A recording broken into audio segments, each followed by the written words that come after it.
few days now. I think he's just dead now. No, poor Earth. Lucky him. Poor Earth. We'll go ahead and get started. Everybody is here. All right. My brain back onto this track. Give me 1 second. I think this chat archive goes all the way to the beginning. Maybe. I think it does. That's a lot. No. Goes back to...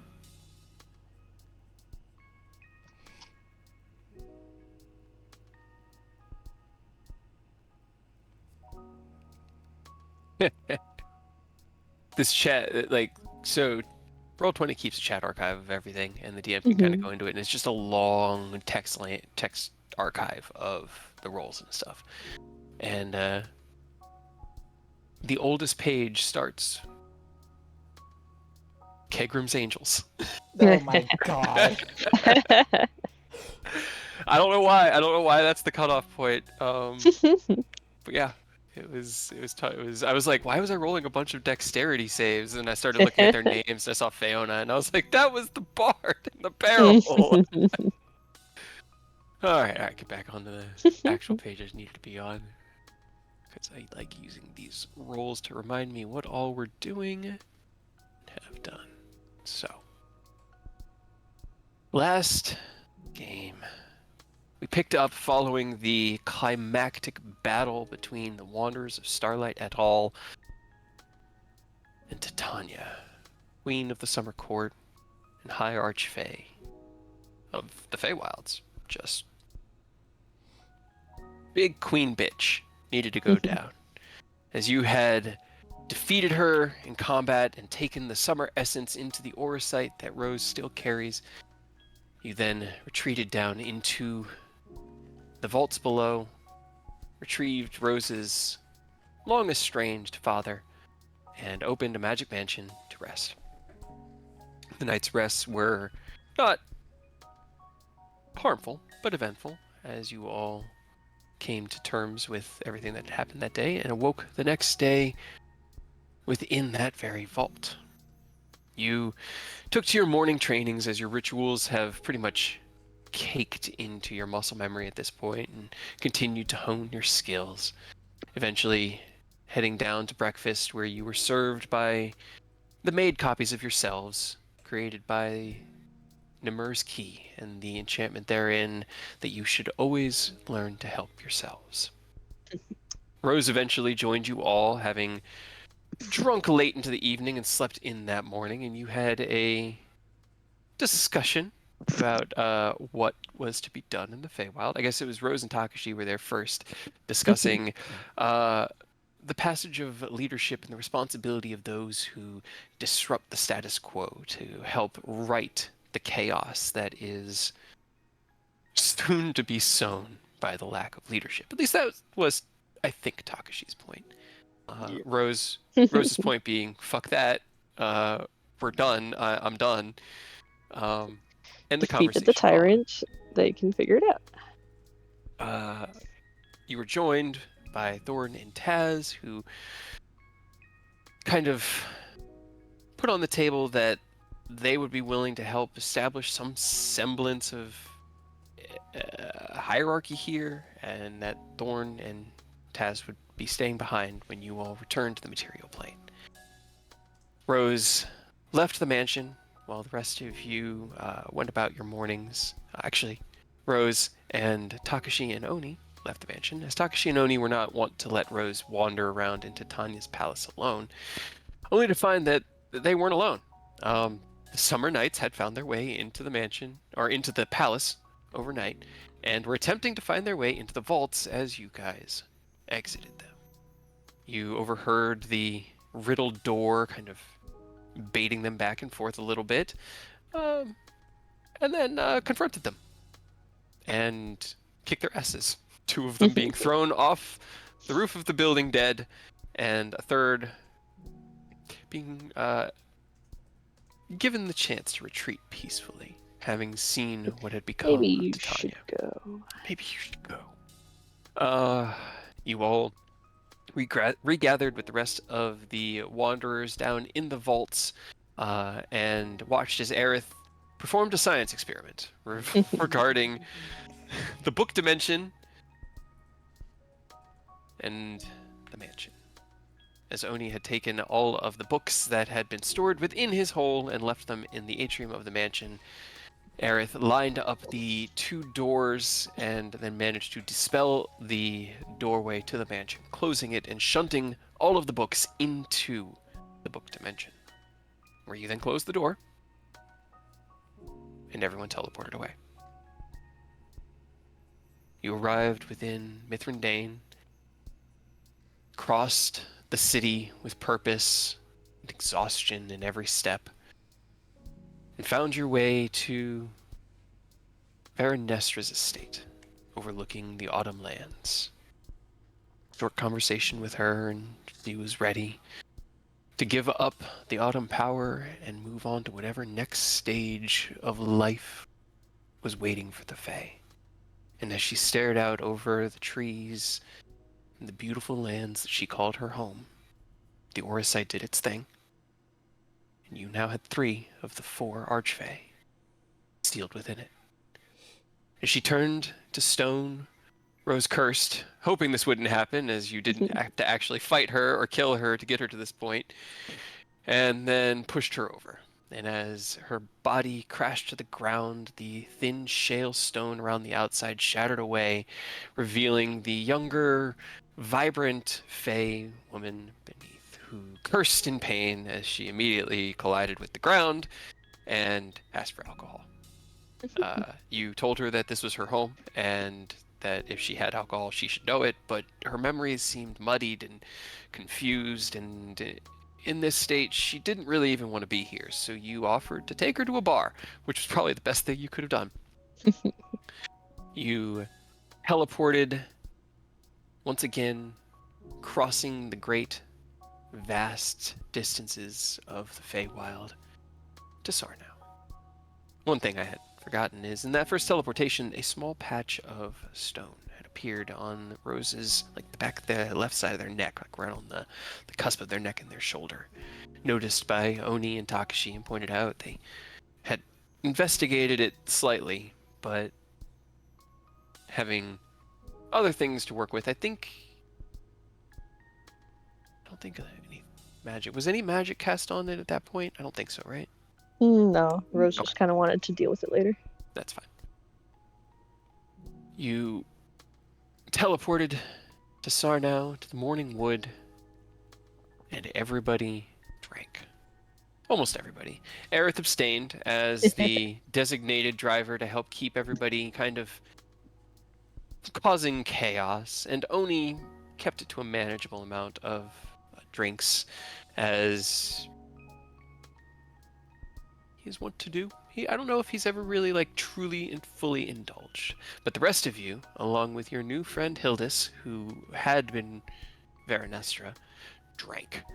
Takashi managed to procure himself some sake that had been brought here by a traveler years ago, and on arriving here, had offered up the Anstreth harp to any bards or musicians here within the tavern. And from the back rooms, hearing his voice and the call of an instrument that she hadn't played in years and years, came Caraway, followed by Alurin, as they had both had enough time now to recover from their wounds and get their head on straight, I guess, in Alurin's case.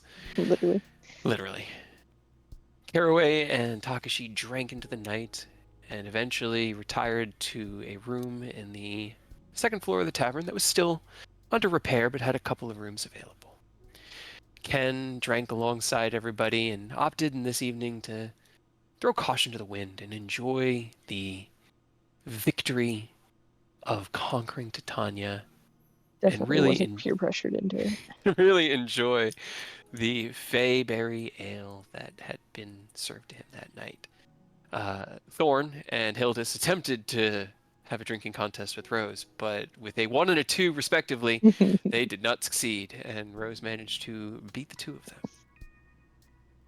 Taz had brought Harrow back to Bastile's estate to make sure that he was safe and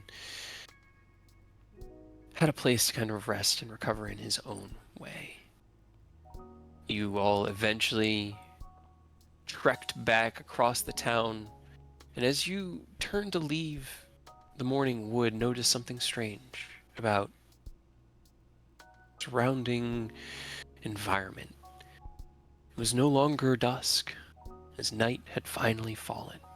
A cool, crisp air, your breath kind of appearing in tiny puffs before you. Stars and a single moon, just one moon. It was just one moon.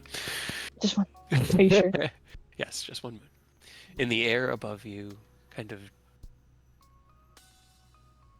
airier gently by the aurora borealis that you usually see here within the Feywild. Thorn was carried princess style back to the mansion by Alurin, and Ken grabbed, I think you had Hildis on your back, kind of just secured her and brought her back across the city to the estate where you were able to find rooms to rest in.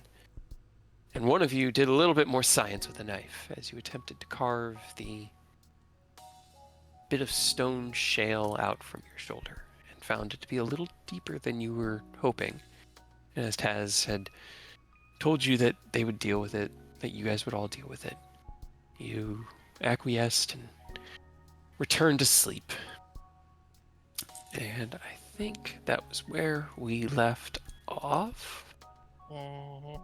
Yes. All right, so as you all awaken the next morning here within the estate Bastille, let me see, I thought I had a map for him. I think we had his house, yeah. Market.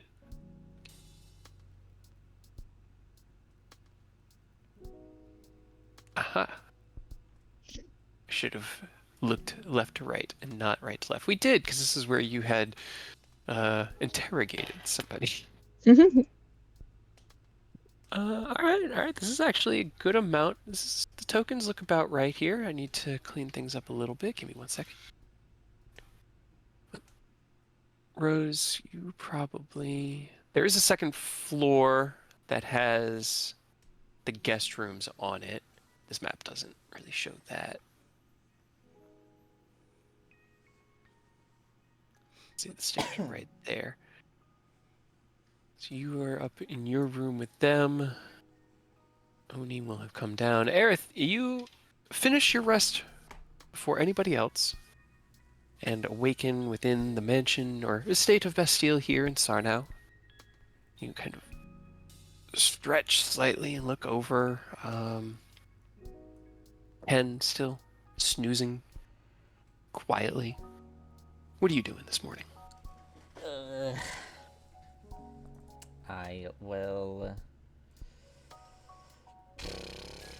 That's a good question.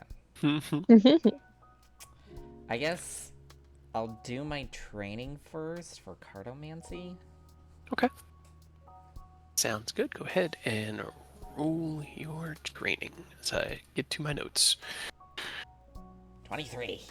Nice. That is 4d6. It's a Cardo, right? Yeah, Cardo. Yeah, okay. Cartomancy. Alright. So as you That hot take wine. out your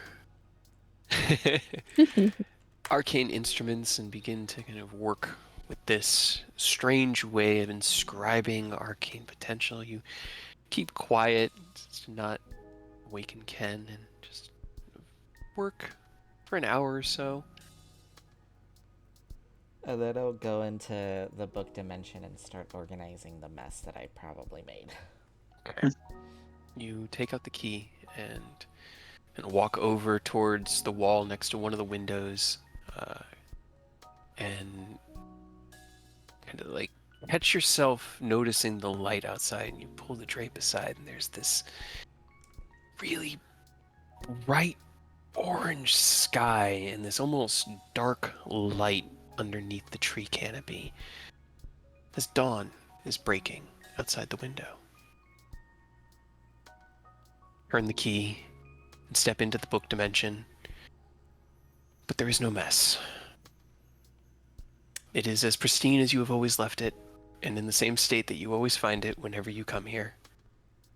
Now I'm The concerned. what? Now I'm concerned. The neat racks of books line the walls. The kind of recessed Library of Congress style work area down in the center of it. You look around, but you can see no sign of the books that you dropped here. I reach into the magic of the dimension and hopefully try and call forth the book I first read from Titania's library. Okay. Roll me an investigation check. Do I don't get know if I advantage? even. Sure, Because I'll of my give you sage? advantage. Yay! Yeah, because actually you are in a library and you are searching, so you do have. Okay, so let's see. D&D fantasy book name generator. Okay, because I don't think I ever I don't think you gave did. you a name. Oh wait, I think it was, what was it? Her diary? I was gonna say, was it just Titania's diary? Well, her diary. Did you throw that one with all the other books in there? Or no, I think I kept it on my person. Never mind. Never Okay, mind. It would be okay. the Because her smart thing to diary do. was. I thought you threw because she had her diary that you found in her locked chest in the Yeah. secret compartment beneath other stuff, and then she had a wide bookshelf of like journals that weren't hers. They were like adventure journals and fantasy narratives and nonfictions and things, or fictitious stories and things like that. And they were all written in ancient languages that your eyes, the Runekeeper. You had flipped through a few of them. Okay. You kind of like look around and you close your eyes and you reach into the. I love this. The book dimension itself. And the name of the book was written in Old Elvish, so it was kind of a lot more. It was like Astre Antuarne or something like that. You know, something very very elegant. But it translates into Girls of the Eternal. Yes. That's one of the names.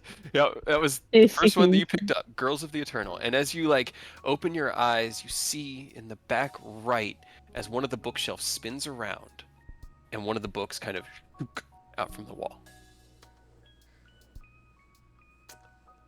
And it's one of the books from her library, from Titania's library. You walk over, roll me a perception check as you take it from the wall. Jesus. Another 20. Okay. You look it over. She kept her books very well.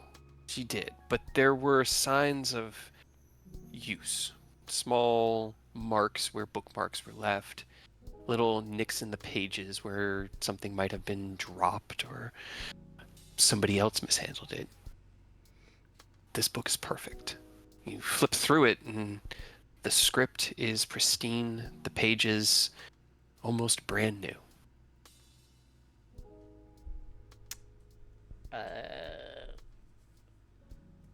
Either the book dimension made it look new, or this is a copy of the original. How did you lose the original? Do you know how much that's worth? Some high quality, high tier smut there. So either throwing all the books into the book dimension the way I did, it didn't work, because when I reopened the door, it probably either shunted all the books out. I don't know It's how all over the else floor. to check.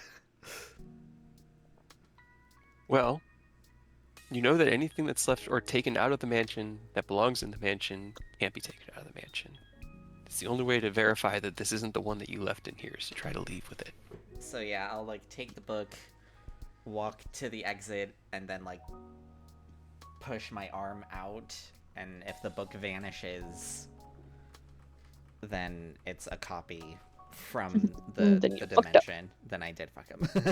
As your hand hits the threshold, there is a no sound, no visual effect, but a lack of weight in your hand as the book becomes ephemeral, immaterial, and vanishes. You then hear a thump and turn your head back and look in that corner as the book is sliding back into the bookshelf. Ugh. Great. It didn't work. Now there's just a giant pile of books in that weird-ass prison. Right. Whoops. I'm If only sorry, I man. had a hole like Oni's. And it's like when Robert tried to take the ballista out. I know. Yeah. So sad. sad. All the You were so erotic excited. porn she had. I mean, You could go get it. Just walk back into enemy territory. No big Yeah, deal. let me just casually walk back into enemy territory as if Just nothing buy a happened. few more bags of holding, go over there, shovel them in all the bags of holding, and then you're good to go.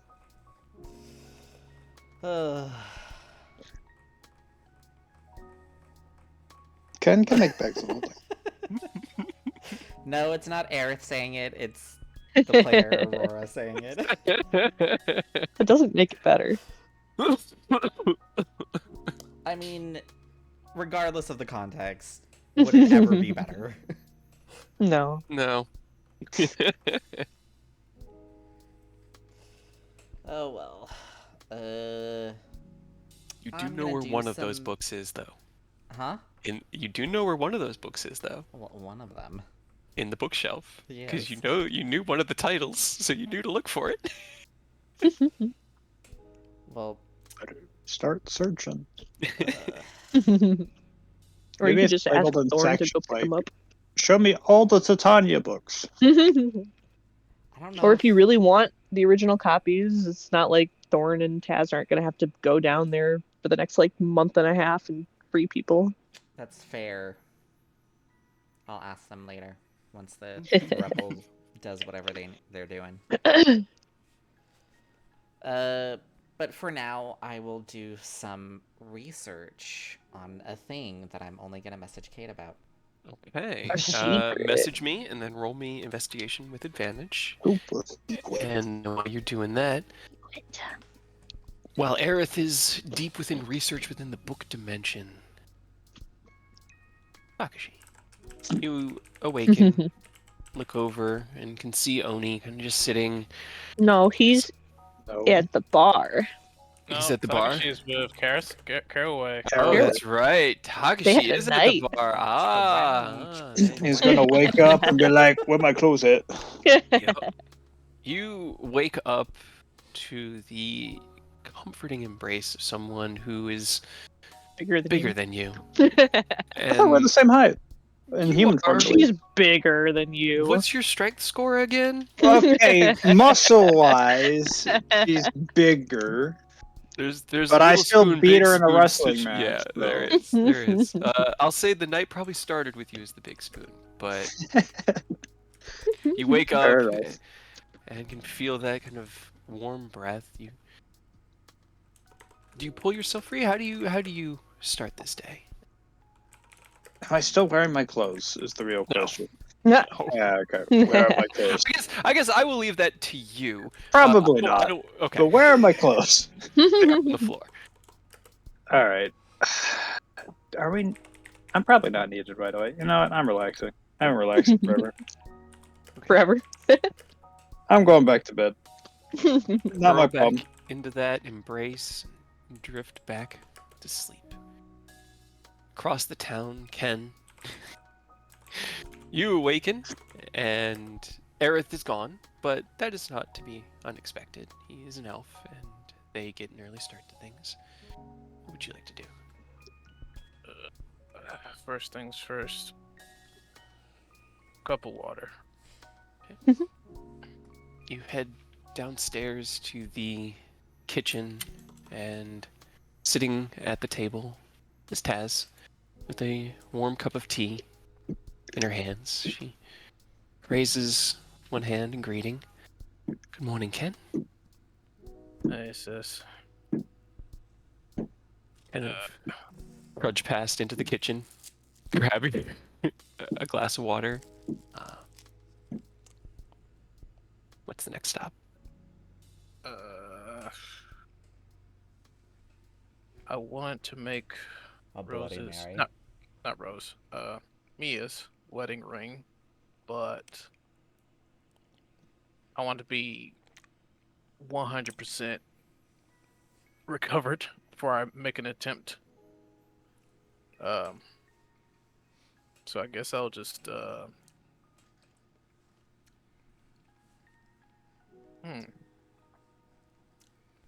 So that's the artificery you wanted to do.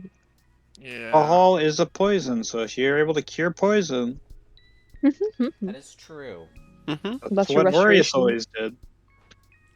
I do have less restoration. You wouldn't be the first one to use it for a hangover. No, it is a time-honored tradition among wizards. Like, Yeah. Let's, To be fair, wizards are now- lightweights as well. I Right. can't disagree to that. you kind of take the glass in your hand, you look down at it, and feel your stomach lurch, and instead grab your small device. What is your less restoration device like? Honestly, I just do a quick whistle to one of the kiddos that forms the gauntlets, and then just snap my fingers, and then just gently pat myself on the stomach. Kiddo runs over, scrawls up your leg and onto your shoulder. You pat yourself on the stomach and snap your fingers, and there's a little whirring sound as the tail kind of spins and flips and then presses against the side, like kind of right next to where your tattoo is for Mia. There's this boom of magic through your body. And man, you feel so much better. You were still very thirsty, but the glass of water now looks very appealing. And Yeah. yeah. So, all right. So now, let's make this ring. Where do you do it? You've got your room upstairs, as well Well, as the downstairs mean, here that you can see in the estate. Not like I mean, it is special, but I Actually- mean, I can make it right here with hang out with Taz while I'm making it. Okay. You head over. Are you using magic or mundane means? 'Cause I know, Well- like, I'll need to. I don't want to use too much magic in case something happens. So,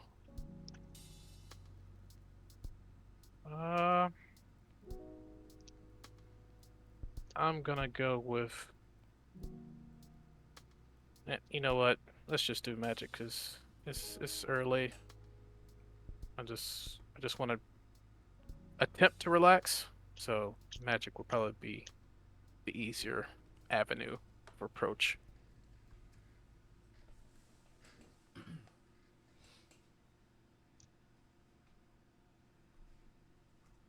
Actually, no, mundane, mundane. We're gonna put some work into this ring. I want to make sure it's perfect. as you reach into your bag of holding and begin to take out the tools, crucible and tongs and the small kind of hammers and chisels that you need for jewel working, you look over and can see that there's a fireplace here, but it probably isn't going to be enough heat.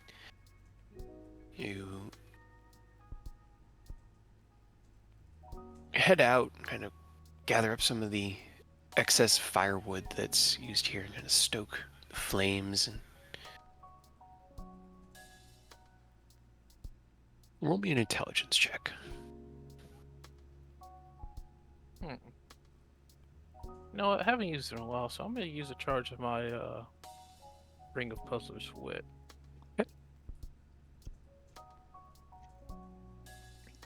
Okay. Didn't need it. Didn't need it, but it always serves a purpose. As you kind of reach down and fiddle with that ring and remember back to the last time you were here, because you guys got those in the Feywild, right? No. No, No, the that engagement was- ring was made with materials I got in a store in Area. But I found a small like gemstone in Mhm. the mines under the castle, Yeah. I was and ring then of puzzles wit. the leftover Ring Fey of iron, Puzzler's Wit was something that Nicholas first found Yeah, or we and bought then all from. bought it in the yeah, shop. Yeah, and then I was like, oh, that sounds very useful. We're incredible. all Yeah, right. because you were saying the items in the shop were pretty much all from a book you got or something, and I was Mhm. looking through it. I'm like, hey, this looks like a nice I'm item. just trying to remember Everyone where that shop intelligent based was. was like, oh, Oh, Is that that was the I keep same forgetting his guy we name. gave the magic ingots to that we is it bought most Manon's? of it. Was it Yeah, it was Manon's? Okay, Manon. Yeah. It okay, was cool. at Manon's. Okay, Yeah. cool. Even better. I keep forgetting his name. It's all good. Yeah. You think back to those days and the adventure, your time with Mia, and you look at it, and then you look over at the ingots and the place you were at, and it'll be enough. You're probably just second guessing this. The heat here within the Feywild, the place doesn't play by the same rules. You've seen so many fantastic things that don't make logical sense. And as you kind of look out and see a bright and sunny day that you can obviously tell is a cold day, there's kind of a light frost on the window, and as you went out to get the firewood, you could feel that bite, like it's high 40s, low 50s. Anything's possible. And you just get to work, trusting the process, trusting your skills, trusting this place and your love for her. Just take care of it. And as you diligently work, Taz sips on her tea, and we will head to Rose and Thorn. Actually, yeah, because Takashi's sleeping in.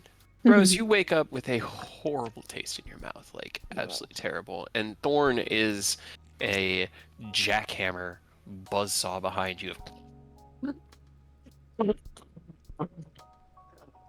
Holy shit. Stop it. He doesn't wake up. Reach over and like punch him in the side. We're under attack. It's arms. Oh. Stop it. You're so loud. Oh, he kind of like rolls away from you, and like half falls out of the bed. Oh, my head. Reaches up, and you hear the clattering of something, and he picks up the glass of water that's on his side of the bed. I love that woman. Drinks from his glass You of water. fix it, Paladin. What? I don't. Isn't that what you do? I guess he could use his lay on hands. That's He could. Is it 5 or 10? It's Should 5. be It's only five. 5. He kind five. of just nods. Goes, 1 second. 1 second. It's part of the experience, you know. No, fix it. There's water on the bedside table. Probably. He hasn't really opened his eyes. He's just sipping it very, very slowly. Then he opens one eye and looks at you. What are you doing? Just laying face down on the bed as like they shoved him all the way off the side and are like starfished across the whole bed now. Okay. You hear a little like sizzle of magic, and then okay, and then his hand on your back, and you feel that. He did you first. Rude. Oh, it's gonna be one of those days. He hadn't even done it to you yet, and then there's a pause, and then you feel the magic. And, Should have been like, oh, I'm all out of charges. I used them all. oops! I accidentally did a full lay on hands. All of them. All of them forever. He rubs your back a little bit. That was fun last night. We haven't really drunk like that in a while. Not like Hilda's made it fun, right? We're Yeah. just punishing ourselves. Sure. It was her idea. I love insight checks. I love doing them as a DM. I love doing them as a player. And at this moment, Thorn is like kind of like nods and goes, "Okay, as long as we're not punishing ourselves." Stands up and kind of cracks his neck. Oh. Huh. Looks at you. How you feel? I mean, the emergent need to like vomit and explode and die is gone, I suppose. Yeah, the rest will feel better as you get past the dehydration. Magic doesn't do much for that. That's bullshit. Create water. Gotta drink it. Bullshit. I create water in their stomach.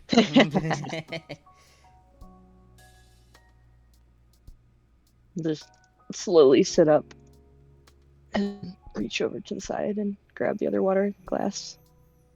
Yep. Now, Sip it alongside Thorn. And he just looks at you, looks over to the pile of equipment, the gear. What do you do with the Oracite when you're sleeping? Because I figure you came up here drunk and like kicked off your Yeah. boots, kicked off your cloak, your gloves, like extraneous gear. Would you have slept with it Yeah. on, or would you have like? No, it's probably just laying on the ground, which I'm sure is a great idea. Okay. But As you follow his gaze and your mind snaps to it, and then back to the black worm mask. White worm mask? Which one did I steal? both, Both? one of them. Neither? The first worm mask. That Yeah, I think it was the instinct black of one having first. something. Yeah, it was the black one. Because you got it from Resmir after she killed Aureus. Yes. Yes. What a bitch. What a bitch. You did kill her before Aureus died. Well, it's roughly the Yeah. same time. It's fine. You panic, look over, following his gaze, but the bundle's still there. You can even see like a little piece of it kind of glowing gently from beneath the fabric that you use as a sling around it. And he looks at you, but he doesn't say anything. Gonna finish this stupid shit real quick. I'm very tired of holding objects that people will do stupid things to get. Makes me paranoid. Sounds good. And sorry, that was me, not Thorn. I guess we take the next step, right? And what is that? Besides, I guess. Right, you're dead. There's just sort of like a silence that hangs in the air. Yeah. Look, I'm sorry. I'm being a dick. I'm cranky. Shit hurts. My neck hurts. Here, come here. He kind of like puts one hand on the back of your neck and the other like on your forehead, and there's like this tiny bit of pressure as to the vertebrae go, and there's this instant release. Ow. Okay. You were really curled up last night, and I think you just... It's okay. I get it. Things are hard, and it's... But we're there. No avoiding it anymore. So tired of everything being hard. It'll be done, right? Everything's gonna be done. It's gonna be great. Just stop being terrible. He just kind of nods.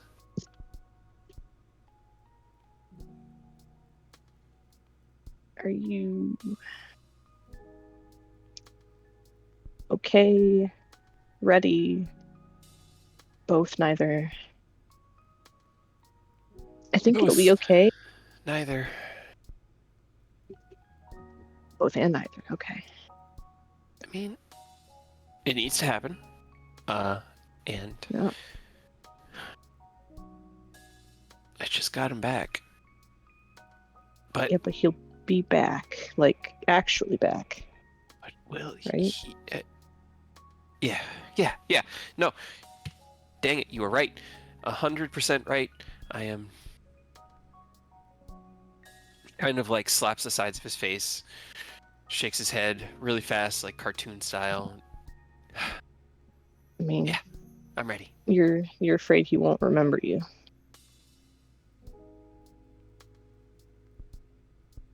Right? Porta. What? I mean, do even you- if he doesn't remember you, as everyone keeps telling me, and you don't, well, you remember him, but regardless, it's just it's still then your dad, and then you can still have a positive relationship if you talk and get to know each other. His eye is gonna like shift in those black pools meeting yours.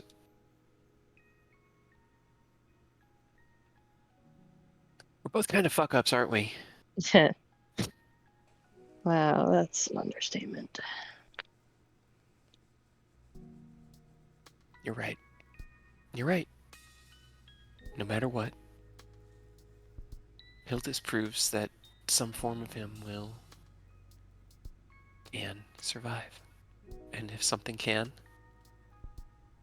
then it can be fixed. Or something new and better could be made. Kind of like nods, just this very shallow, constant up and down. Okay. Do you think I'm gonna be a good king?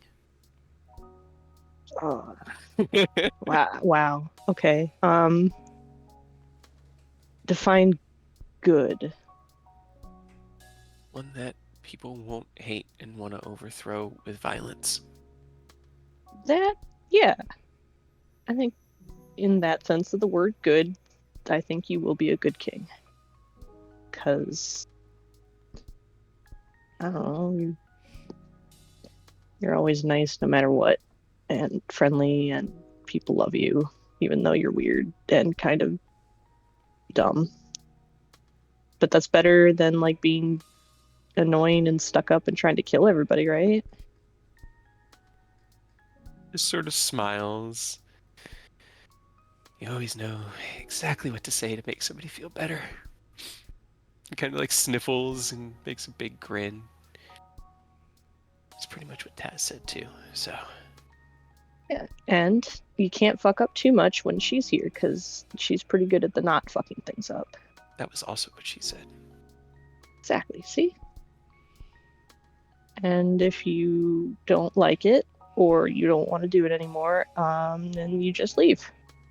And say fuck it, and they can deal with it themselves. You wouldn't hate me? Why would I hate you? I'm leaving and saying fuck it and saying they should deal with it themselves. True. You're kind of going to deal with bigger things, though. I mean, Even if I weren't. I don't know, I'm not a cutout for leadership in that sense. Large scale. Okay. People, I don't know. People want too much shit, and then they don't know what they want, and then they think they know what they want, and then they blame other people. And then you also have to be like an asshole stuck up noble, like most of the time. I don't want to be that. I just want to help people.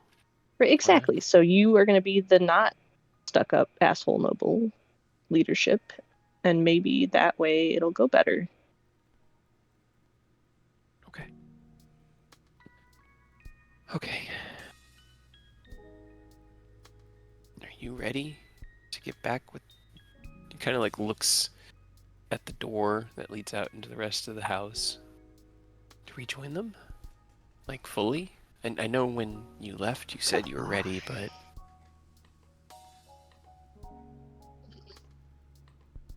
You haven't even asked about your necklace.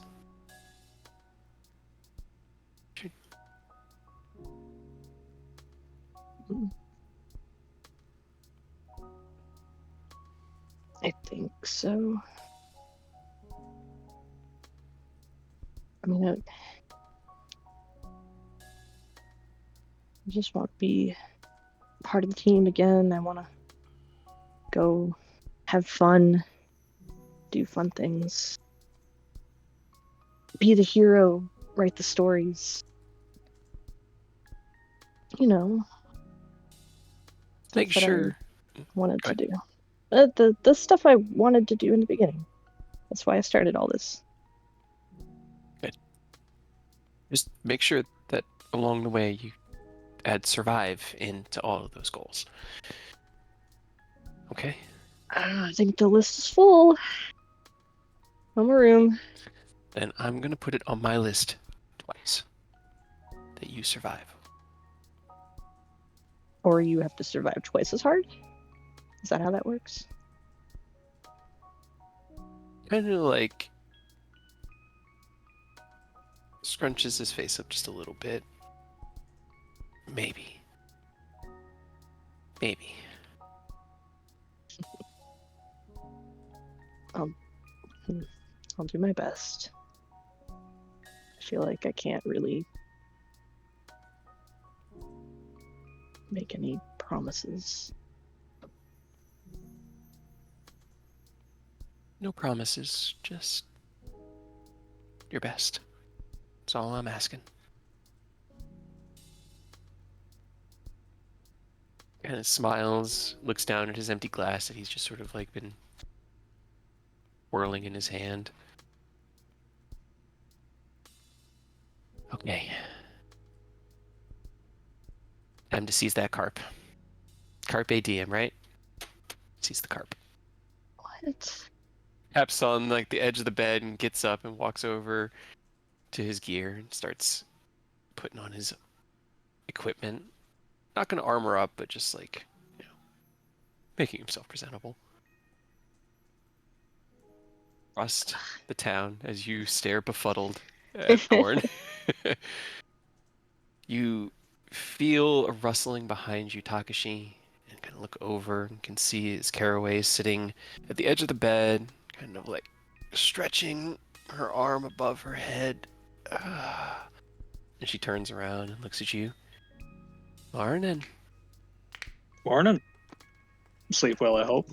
Oh, I haven't slept that well. Well, not in this lifetime at least.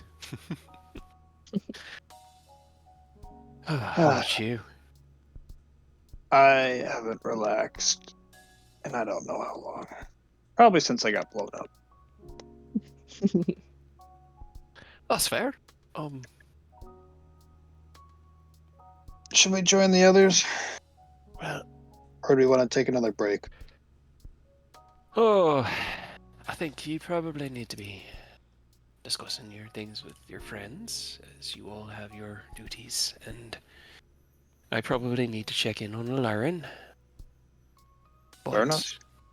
Don't leave the Feywild without saying goodbye, alright? Of course. Good. She kind of stands up, stark naked, just she slept in the buff. Bare ass naked. Walks over and Ha. grabs a Bare brush and ass. starts brushing her hair. How do you start your day? I gotta find all my clothes thrown on the ground. You do the whole like hers, mine, pants, shit, boxers, Where are my pants? socks. You get dressed, gather up your equipment as she likewise gets dressed, meets you at the door, embraces you in a big hug, and holds you out at arm's length, eye to eye. Bear hug. A bear hug, yeah.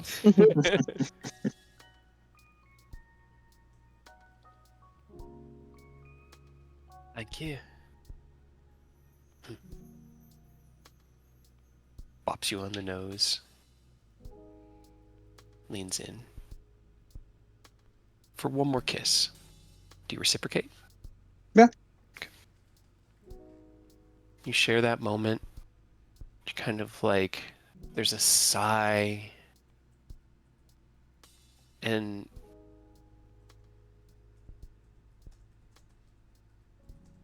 heaviness, I guess. Okay, back to work. Yeah, back to work. Tell you what, Yes. when everything's all done and over with completely, I'll let you meet Kuro. I'm just gonna smile and walk away. I'm excited to. She watches you walk away and follows you out the door. As you walk down to the tavern below, she heads down and you hear a knock on one of the doors and her voice. Alarin, it's time to get up. We've got discussions that need to be done.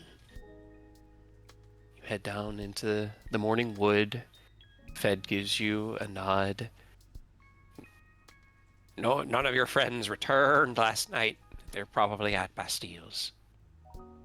Alright, thanks for the heads up. Thanks for the drinks last night. Gives you a nod.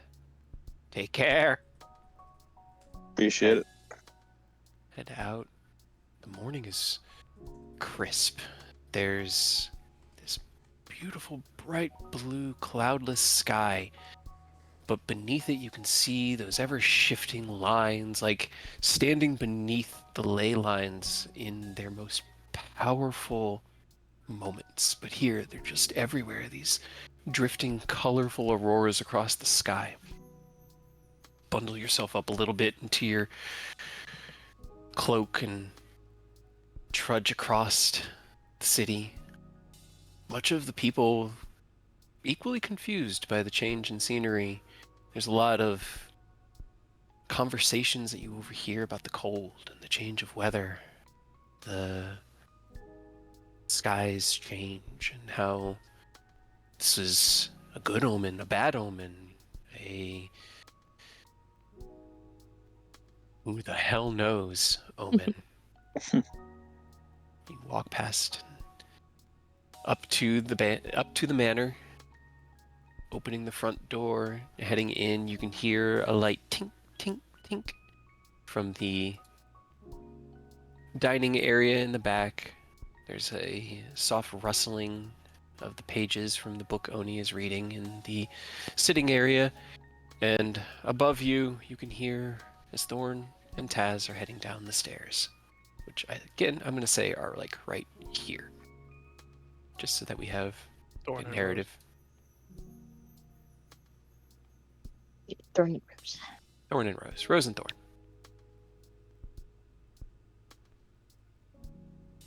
I will probably walk into the kitchen area then, if that's where everyone's meeting at. All right. Aerith is in his book dimension. But at this point, Aerith, you have now been researching your spell for a while. Let me look back at your roll. Give me 1 second. I think it was pretty good. It was like 29. 29, It yeah. was 29. That is very good. The spell that you're looking for, let me see.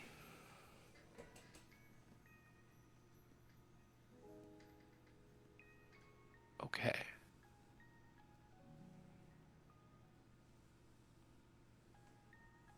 Sorry, I have never heard of this one before, so give me 2 seconds as I shift into your narrative here to get prepared. Take your time. Yeah, The explode everything and everyone dies spell. right. How'd you know? Was it Okay. meteor swarm or something? No, that would be easy. Yeah. Though I don't think with Rock, my that's the current- rocks fall, everyone dies. I don't think with my current multi-classing I can get to level 9. No, probably not. I think you're too far. Yeah, and that's going to be a huge problem because knowing how to cast a spell and having the power to cast it is very distinct. We can get him a magic staff or something that lets him cast higher level spells or something. I am trying to come up with a method to compensate for that. I'm Yeah. working on it. I mean, you had Nicholas's book. You could have learned the spell that lets you upcast your spells by 2. You Bit could have of- learned anything he gave you. All right, let me see. Because I'm trying to also. Got it. That's why. Okay. Yeah. You're I was just the probably first part was sending kind him. of throwing me. It's It sounded very much like something from.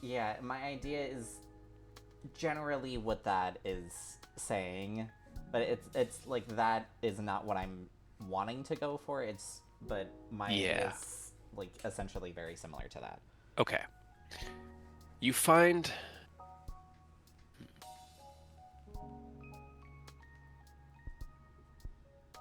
Roll me an insight check. As you begin, you find a few tomes, not many. 3. Okay. You find 3. You find an arcane study of sealing magics, an in-depth arcane study, a chronicled tale about a nautical adventurer who endeavored to seal. Oh, let's see. A kraken. 16. I need my own notes. I can't pull from just D&D lore here for this one. So His name was Captain Jack Sparrow. his name was Jack. Okay, no, it would work. Attempted to seal Umberly, the goddess of storms. Failed, but it's kind of like in Moby Dick type story of the sailor going out and trying to conquer something that was unconquerable. And a third journal that seems to have been written by an adventurer. And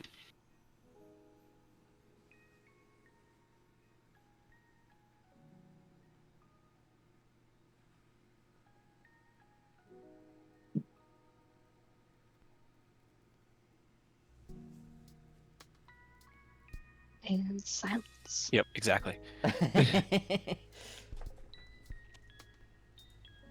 of figured I'd have to turn. Ugh.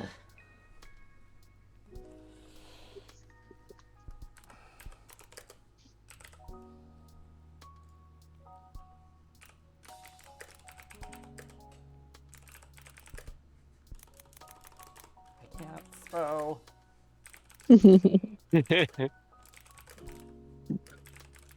I like giving just enough information above table because it is faster, and then the crucial bits. Hidden secret. Hidden secrets. Hidden secrets. Okay. Okay, you start flipping through. Roll me an intelligence check. Okay, 19. Still good. You flip through, and it's a pretty thick journal, about 400 or so pages of handwritten manuscript. So you're kind of like going through it, and there's a lot of detail about locations and adventures. You flip through, and the first word jumps out at you. Terrastio. You were there. You were on Terrastio. You kind of start reading through that. You write in your notebook a little bit about that. You continue to flip through, find mentions of the other tales, and copy what you can to your notebook. And while you're doing that, the rest of the party has their morning. About 4 hours pass, and you haven't read the entire tome yet. You've skimmed through it, but from what you can tell, it's very similar to what you guys are doing right now, or the adventure seems very paralleled.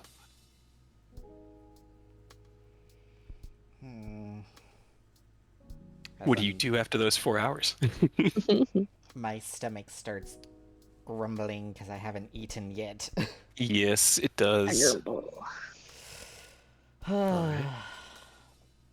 I'll I don't know if bookmarks will stay, but I'll do like a You're the makeshift page. bookmark. I'm not gonna. You got You're the paper and page. pencil. You can just write down page number of XYZ book. I do, but I'll still bookmark it with like just like a. What do I have? stuff. So much That's stuff. your call. That reminds me of something.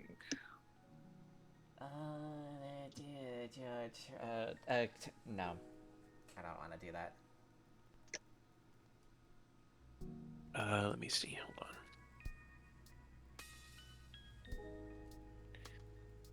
You don't have a name for the book itself. Oh. It doesn't have a name. It's just it's a journal. It's an adventurer's journal. It's like your own personal log. But it does have a name. Let me see of.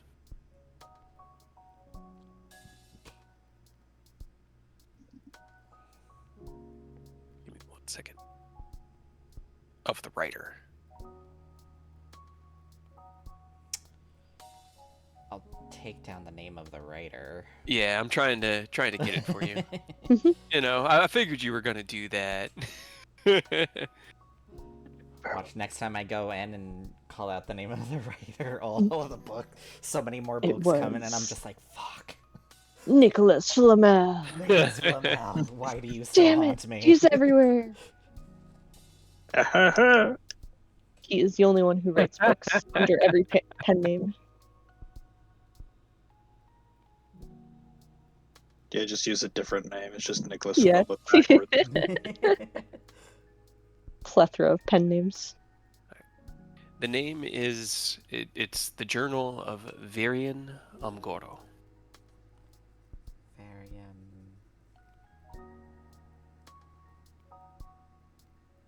Oh. I spelled it Is how it so much differently. sorry. It's VIRI. Is how it the actually the What script kind? looks relatively familiar. It looks like Elvish. And it doesn't actually require your Eyes of the Rune Keeper to translate it. It's just old style handwriting. What were you saying? I was gonna ask, what's the name?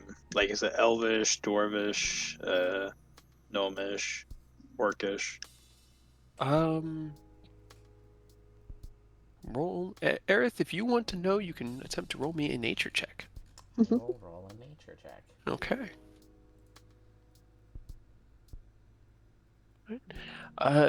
The first name, Varian, appears to be, or is, one that you recognize as a classical elven name, one that has been out of style for a while. You didn't know a Varian, but your great grandsire on your mother's side was a Varian. Hmm. It was your grandpa. It was my great grandfather. Who's still probably alive somewhere. Who knows? Probably. Well, Yeah, right. fucking helps. But as you take note of the page, the tome, and return it to its place in the bookshelf, you head out into the estate of Bastille as you hear the footfalls of Rose's kind of soft leather boots against the wood, followed by Thorn's heavy, mailed, kind of not super. It's scale mail, but it definitely makes a clank clank noise.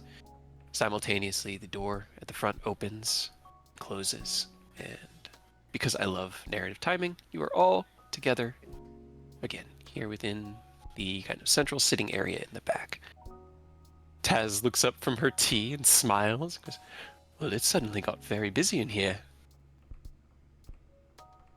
It's like Final Fantasy XIV. We show up precisely when we're needed. No, my seat. Get out of here. Fine.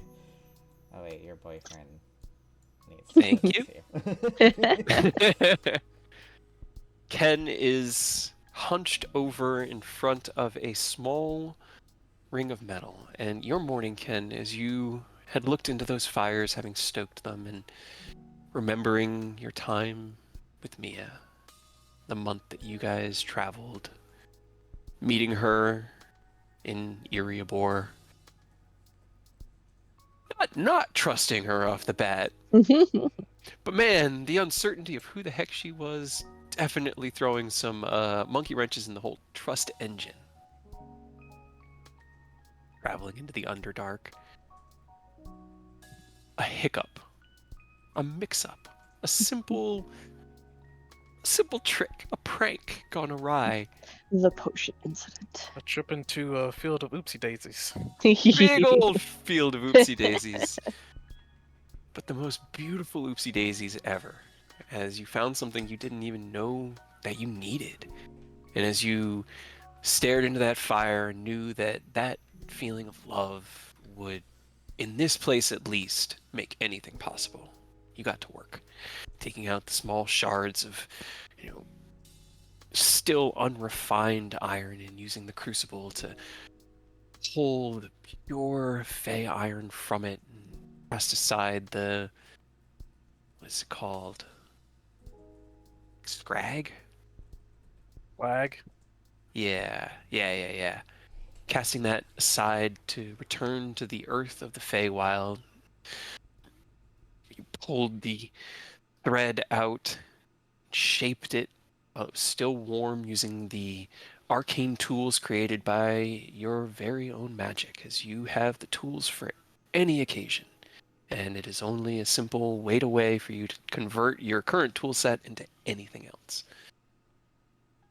By the time everyone's joining, you're watching as Ken is affixing a small, glistening stone that has been carved down and refined into the top, and with meticulous patience is bending these small little prongs around the edge. And as you finish it, Ken, you look down at your creation that you've spent the last few hours working on. Raise the jeweler's loop from above your right eye that you've been staring through to make sure all those precise details were just correct. And you realize that all your friends are here. Oh, shit. Hey guys.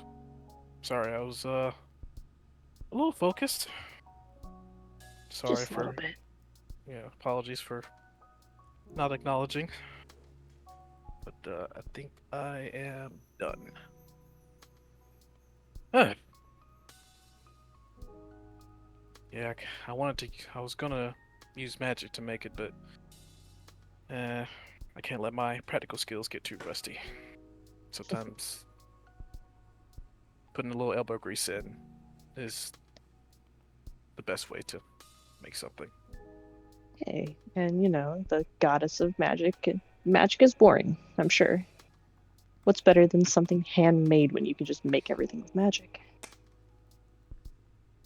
Ah, Either way, I think she'll appreciate the gesture.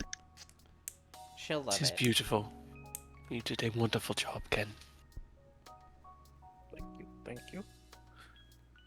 Yeah, I guess he'll get up, brush himself off, and I guess start putting his tools away. But he's also, I don't know if y'all remember, his, the art piece that I got made where it's like his basic outfit with the scarf on his arm. I think so. Yeah, I'm gonna take that Casual scarf. Ken. Yeah, basically.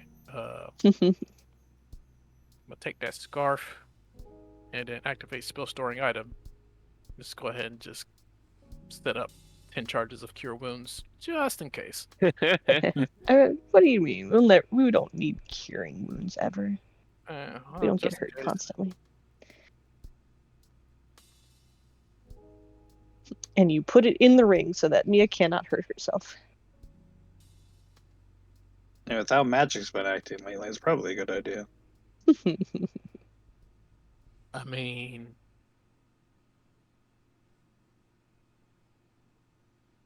actually, you know what? I'm gonna do that. Just put 10 charges of cure wounds into the ring. Isn't there a magical item? I don't know if it was homebrew or not, where it's pretty much a wedding ring, but if one of the wearers is in danger, you can teleport to the other person. I don't I know. know there are pair rings with a protective ward or something. I'd never heard of that. It might have been a homebrew or from a different game or something. Maybe. It sounds cool. It Right? right. does. Like, I don't. I tried googling it, and D&D wedding rings comes up with a lot of unhelpful things that are really cool but unhelpful. Very beautiful designs too. Right? Okay. So, you take the small bit of arcane power, kind of run your hand along the perimeter of the ring, and you watch as these little tiny mana circuits appear and then sink into the ring and vanish.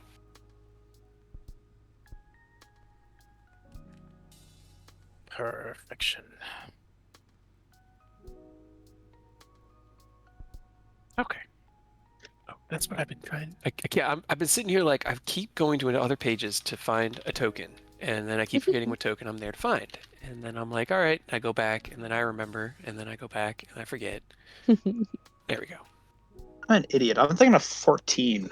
You can teleport to your partner in Final Fantasy 14 with the wedding ring. I mean, that's what I thought of too, but Yeah, it would be that's- really cool in D&D. Let's see. Because that's like the best use of those fucking eternal bonding rings. As it stands up.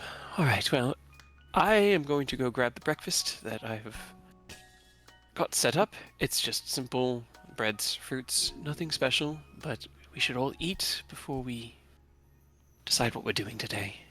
She just smiles. I'll be right back. Dips into the room. Gather up things. Damn it.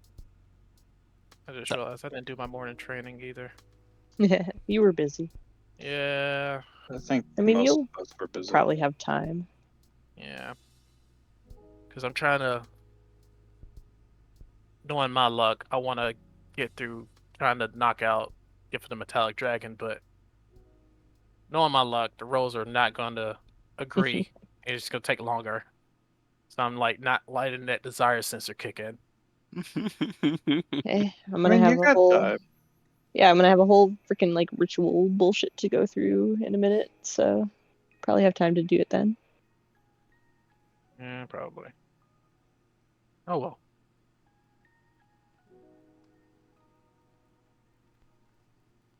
Az heads back out with a platter of fresh fruit and like rolls, and a stick of butter. All right, everybody, enjoy. Eat up, fill your stomachs.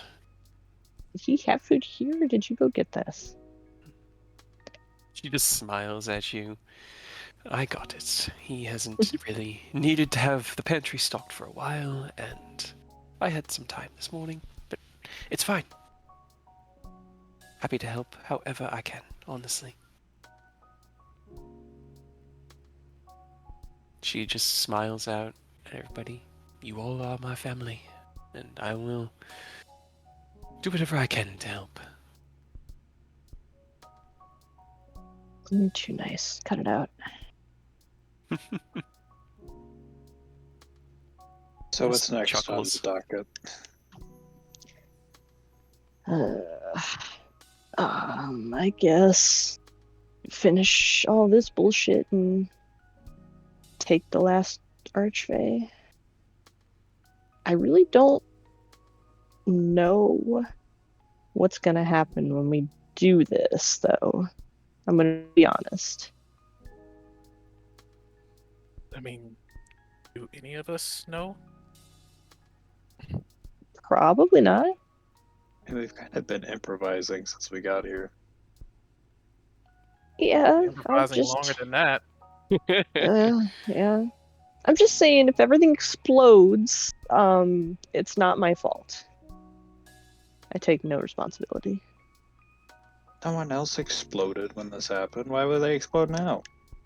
No, I'm not saying like. I'm saying like the whole Feywild, maybe. I don't think it'll explode. No. That's I'm just saying if it does. I mean, Not my fault. you want it to? Because if you want it to No. enough, it might. No? Why would I want it to explode? We're Where's this concern coming from? I've never thought the Feywild was going to explode from any of this. I don't know, like what happens when you take the core, like, power battery running out of, like, Your first thought was it would explode? What?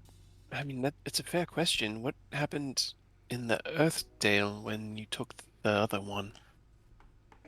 It didn't explode. Well, Okay. Well, there's that. That's but you didn't take prominent. all of it. but also, You to didn't me, take Aerith found the book that said that there was a long, long, long ass time ago, the Feywild didn't have the Fey Lords, Fey Kings, whatever the hell they were called. Yeah. They're no, just but normal Fey. it had one of, like, there was still a central power source, the one before it split into a bunch. Maybe they'll come back. I don't know. It just seems like taking the battery or power source out of a nuclear reactor. Should turn off the nuclear reactor. Oh, that's, yep. So you're worried We that don't know what life... nuclear reactors are, so. So you're worried that life in the Feywild would just die without this power. Essentially, yeah, I guess. I don't know if it's keeping everything going. Talk to Nicholas, Stir, and Mia. They're the mage people who came up with the plan, right? They should know. They have jurisdiction over magic, I'm aware of, but I don't think they know anything about the Feywild, do they? Aren't they the ones who came up with the plan? They're fragments of Mystra. Well, 2 of them are. Okay. So they should have But- some knowledge. I can send them a message. It's They had the vague idea. Nick had the vague idea, and his idea was the seed of the plan.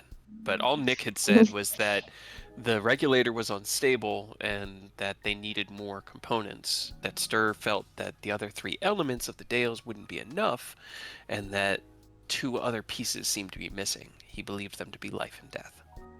Right. I don't think they really know what happens if you take the power source. I think they just need it for the other thing.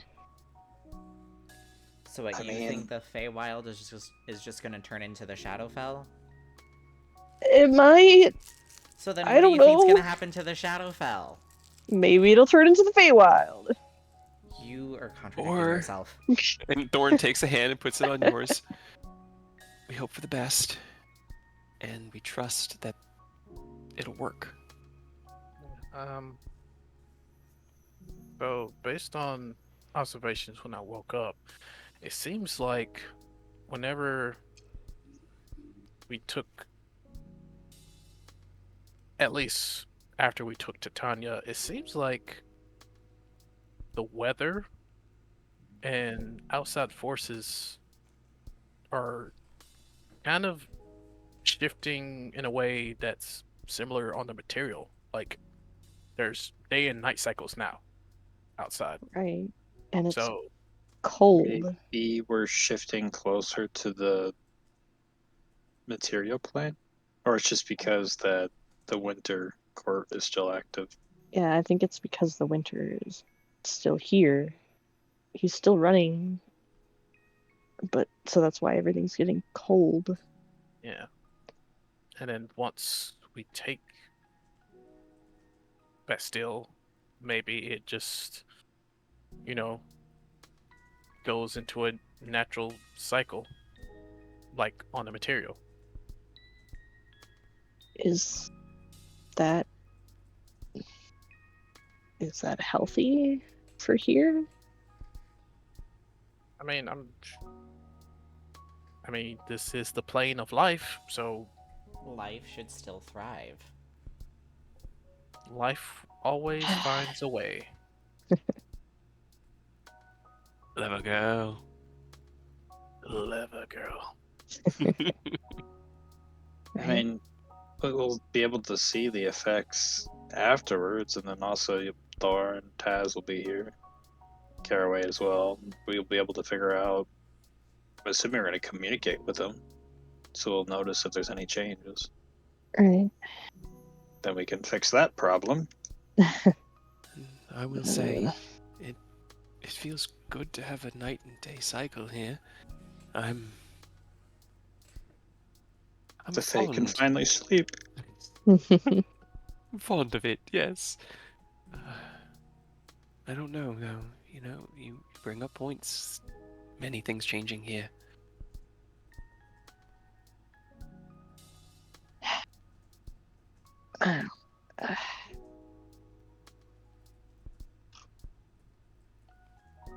It's just more shit that I don't want to think about. Why are you Fuck thinking it. about it? Fuck it. Let's do it. I'm doing it. If Let's everything do it. Let's explodes, go. Let's come then on. we leave. Yes, exactly. Okay, Let's go. I'm doing it.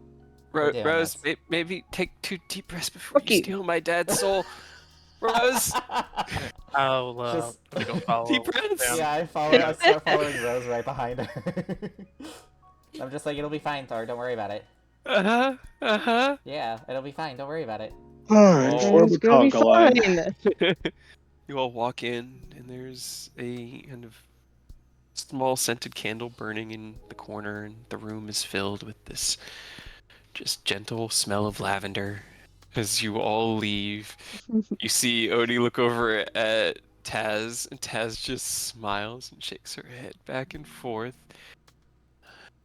The last thing you hear, Takashi, is just her telling Oni that she's going to go check on Harrow and make sure he's okay too.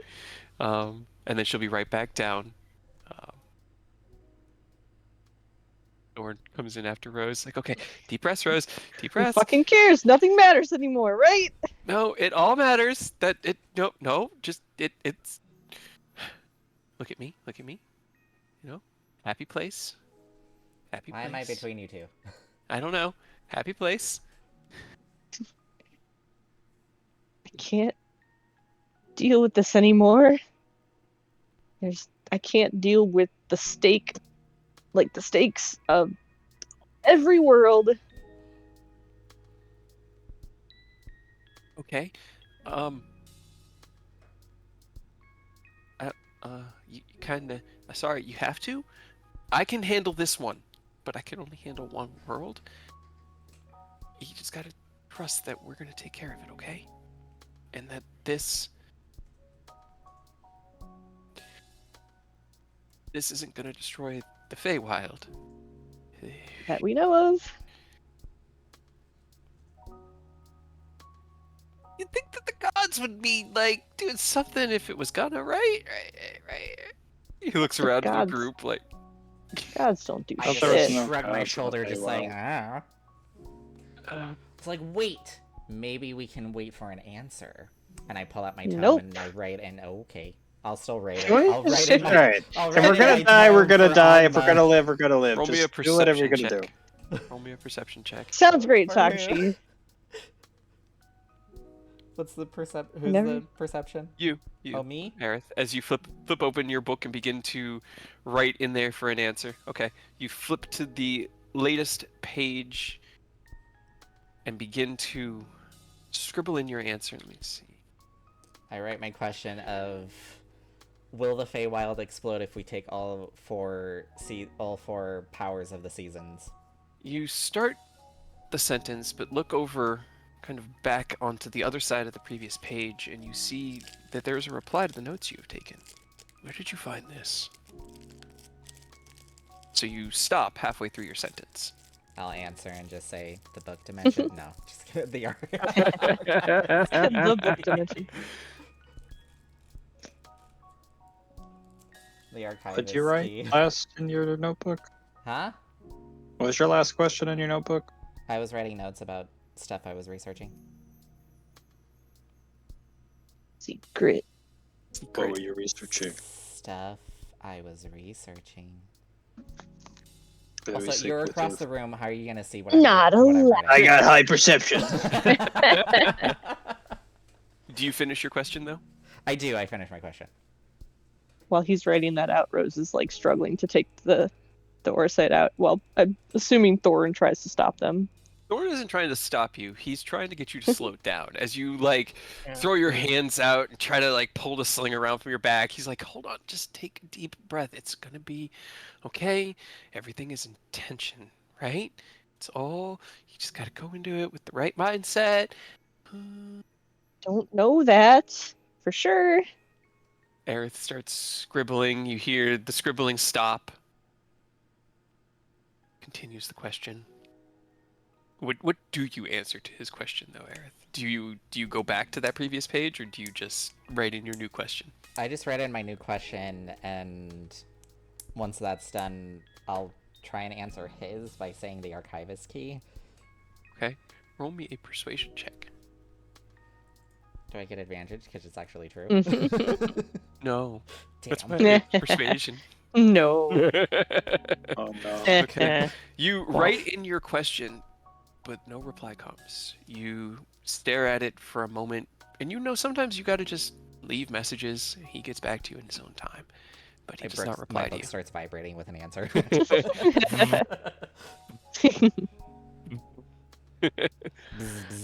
You look up from the page to see as Thorn has like one hand on each of Rose's wrists and is pleadingly looking into their face. And then the door opens and Taz steps in and sees this and goes, "Oh, good, I got here right in time." What's going on? Right in time to end the world. Let's go. The world is I going. think Rose is having a panic attack.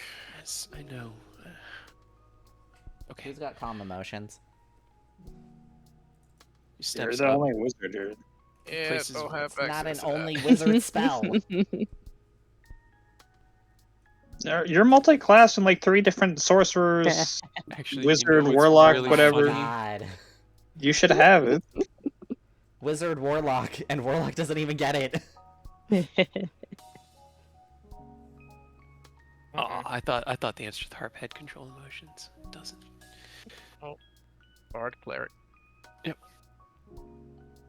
Taz walks Alright, up, so you puts got a a hand multi-class and a bard now. Oh my. on I'm already having a hard time with warlock. a hand on That the sounds side, like a warlock. side of your face, Rose.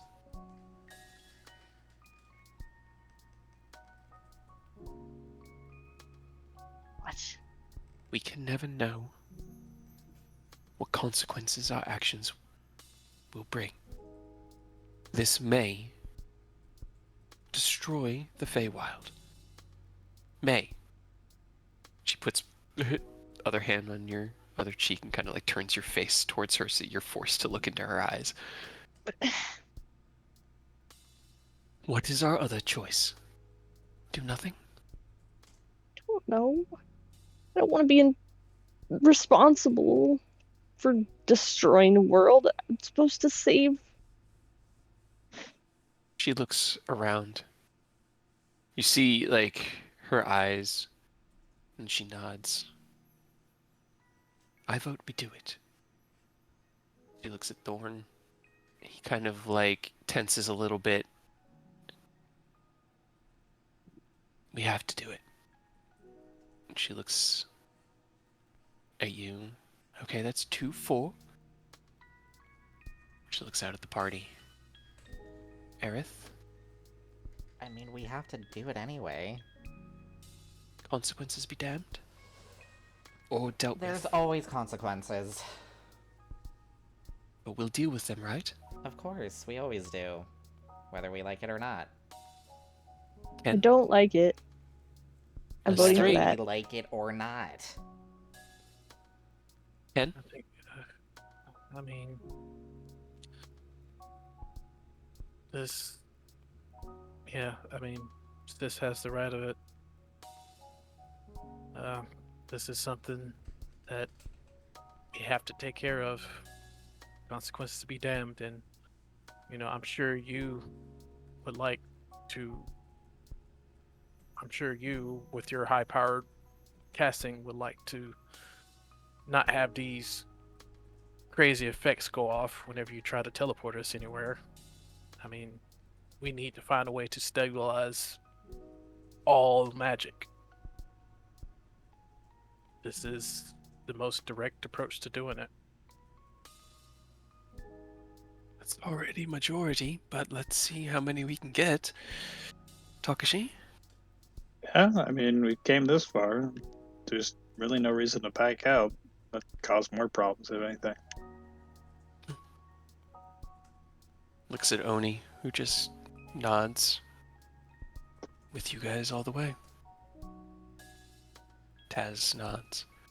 So that's 6-4 and 1 against. You're not making any Not- decisions on your own. I'm not against. I just.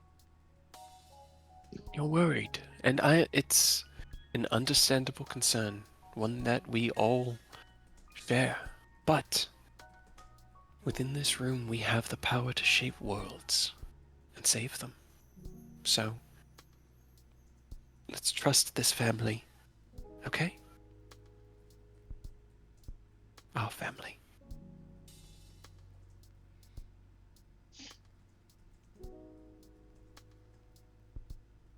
Fine.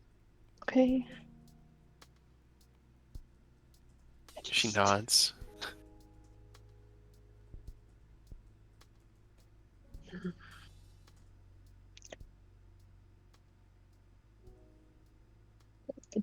What am I gonna do with myself if I blow up a world? Man, I mean, we already went back in time, or at least they did. So, ta-da! There you go. I feel like that's a little less world ending, if not I mean, No, I'm possibly saying if you dangerous. end the world, Pretty just go back in close. time, stop yourself. Means no Oh, one's came back in time to stop us, so we obviously were doing the right thing. Nobody went back in right. time to kill Hitler. He must have been right. No. Rely, yeah, rely on time Well, here's the travel. thing: we don't know if time travel is real here. We've actually done time travel in That's true. D&D. That's true. That's true. And there's also the paradox that time travel can only happen within a timeline that time travel is possible Mhm. with a time machine. So, What's but let's the not worst get that could technical now. happen? That's actually If one we of the fuck proofs with of time time again. travel not being possible, is that as soon as it is possible, time travelers would just start showing up all over the place, because the infinite nature of time would mean there'd be an infinite number of time travelers doing an infinite number of time traveling, And then the world Unless they explodes. regulated and then the it. world explodes. Unless they regulate it. Exactly.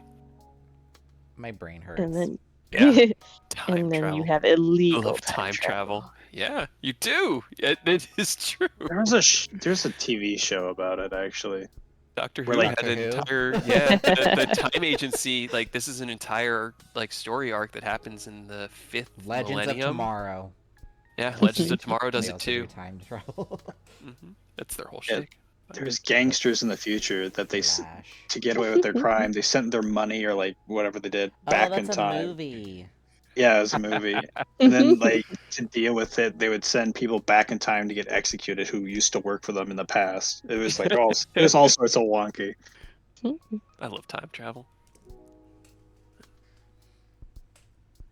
So if time travel us comes to stop me, then I guess we'll know that shit goes wrong. Exactly. That's the worst that could happen, relying on that. Aerith creates an Nicholas shows illusion of up. a future self.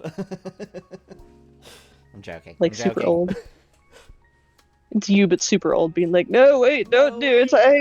It was a mistake. You made us do so much more work. Stop. We were wrong. Well, no one showed up yet, so I think we're good.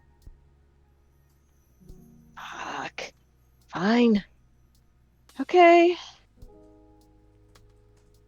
Also, that's such an excuse you could use. It means we know there's time travel. It's like, well, we haven't stopped ourselves yet, so.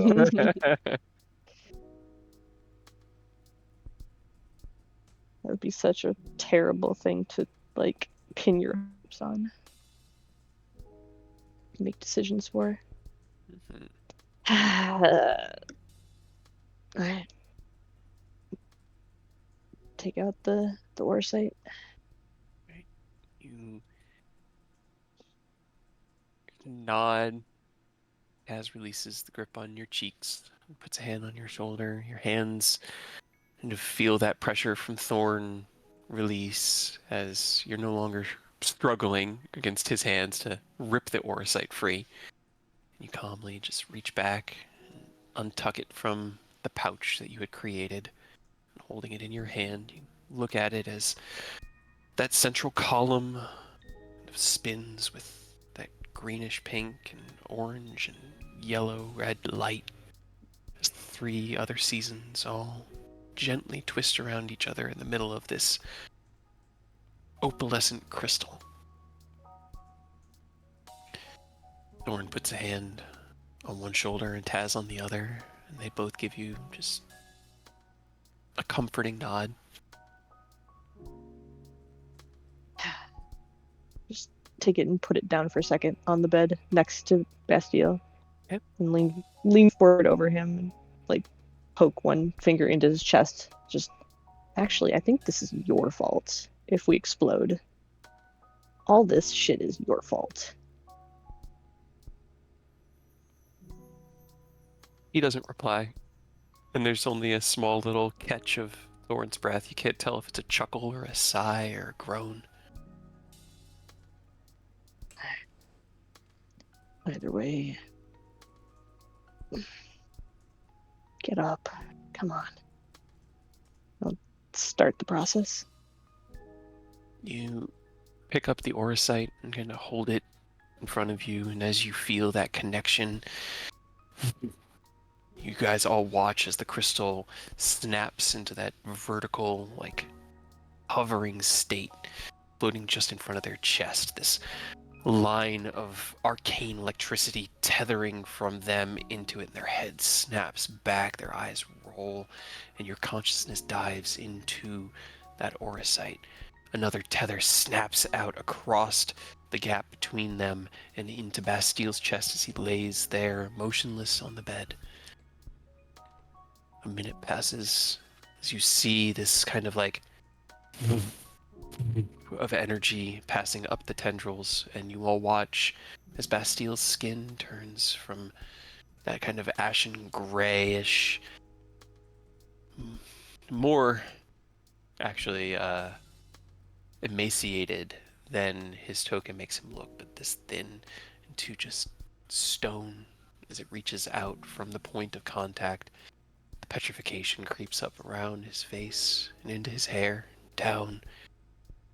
And as the minute concludes, there's a kind of like a visible release from Rose, and you stagger back from that reverie of focusing on this moment. And as you look at the crystal and kind of catch it instinctively, you look down and can see 4 spiraling, kind of almost like 2 double helixes wrapped around each other, heading up the center.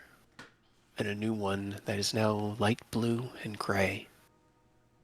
You shake your head and look down. His body is petrified, as you probably expected. Yep. How long do we usually wait for this? You gotta get in there yourself. Thorn, he's your father.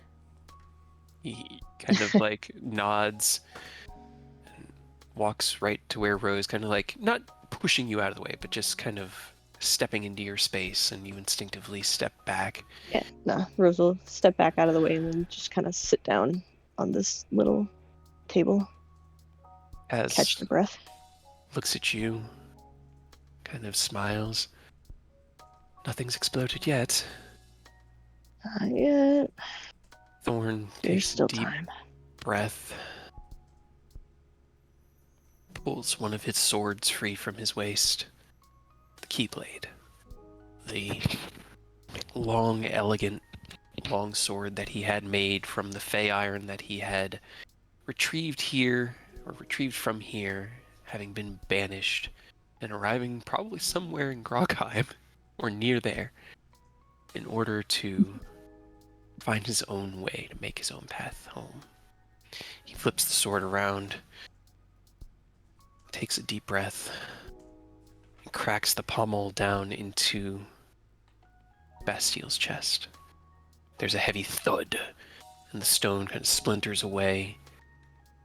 Thorn closes his eyes, and a single tear rolls down. He takes a deep breath and spins his sword and sheaths it at his waist. Okay, Dad. Time to wake up. He starts pulling the stone bits away, and as he tears away the face, the mask of Bastille, you see the exact same face beneath it. Thorn kind of nods, Okay. This is a step better than I was expecting. Yeah, this is quite surprising, actually. Taps him on the side of his cheek. Bastile's eyes slowly begin to open. And as they do, you all hear a voice, not from Bastille, but from where Rose sits. You all did so very well. I am honestly impressed. Oh God, who's talking? You look over your shoulder. That was not Snickersnack. It sounded like it came from the Orosite. I Noble champions of the material plane. Thank you. Thank you for setting my children straight. Man, if I'd known it was going to take this long, well, I did. But we got here. Thank you. why is it talking? Wait, do we all hear it or just Yeah, Rose? you can all hear it. It's talking out loud. Taz is looking at Rose very confused and did the Earth one? What's happening? Earth, what was the name of the person before the Fate were Uh, there? The Titan of Life. I'm assuming like Ken's like. I'm Is trying to this, find where I wrote it down. are you the Titan of Life? Very prescient of you. Yes, once I was known as Eva. Eva Titania. Titana. Yeah. A little experiment. A little living of my own. But Oh. life changes. Oh, go ahead, sorry. No, I was like, nice to meet you. What's left of me? This piece that you hold in your hand.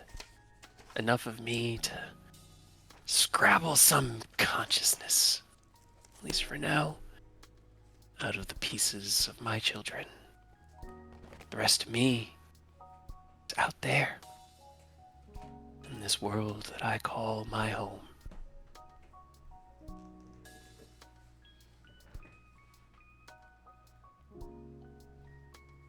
That's good. So we're not going to blow it up.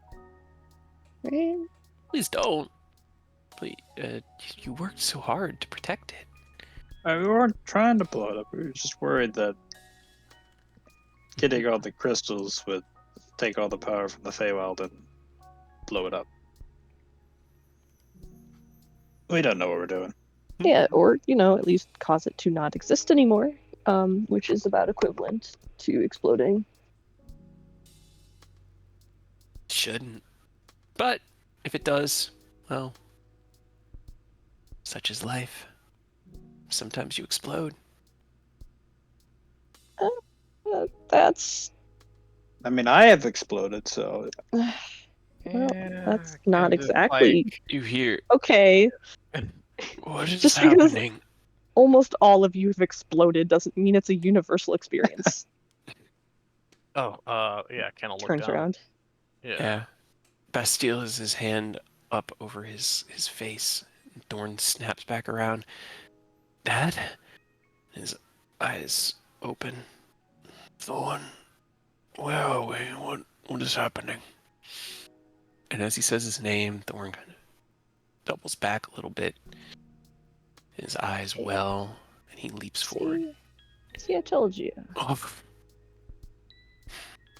it's so quiet. You hear, yeah, sorry. Winter growls a lot, and you managed to wear it well. Bastille kind of shakes his head. I think I'm going insane. Where are we? Join the party. Thorn quickly fills him in. We're back at the estate in Sar now. Everyone's here. You're safe. Titania's gone. And then it kind of like hits him, and he narrows his eyes. Have you And Thorn shakes his head. What do we call, okay, so you remember me. That's awesome. What is your name? Bastille stops for a second. Bastille. What? Again, I can explain that, as you hear the crystal. Winter is complicated and always takes the name of its host. In this case, Bastille is his real name. Huh. Thor looks back at the crystal and a very confused Rose and around a very confused room. And then he just kind of falls down, puts his head on his dad's chest. Whatever. I don't care anymore. Bastille kind of just pats him on the back. All right. What happened to Winter? Just kind of hold up the Orsight and shake it a little bit. There Over is here. a low rumble that kind of comes out from the Orsight.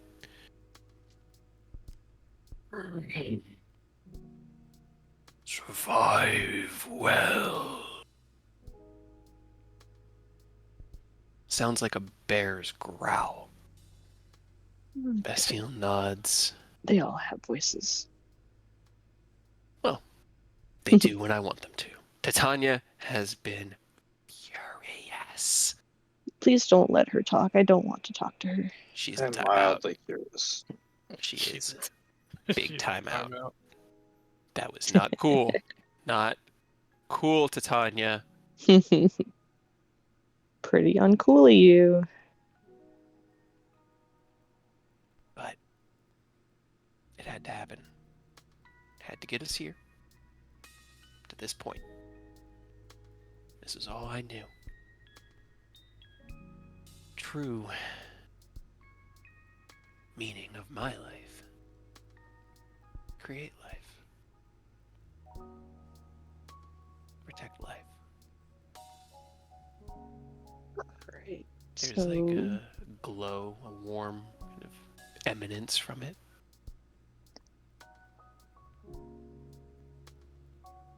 so what now then?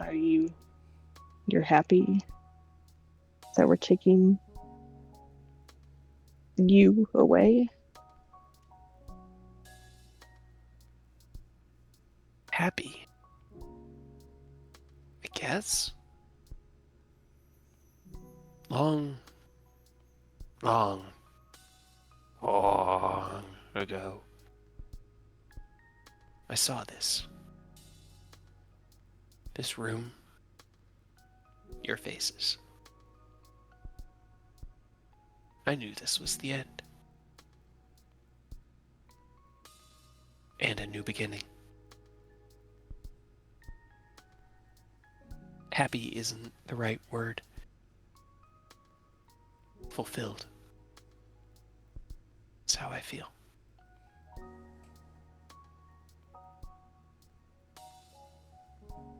I feel like something tried to corrupt me, and I have now been given another chance. Titania, leave her in timeout, please. You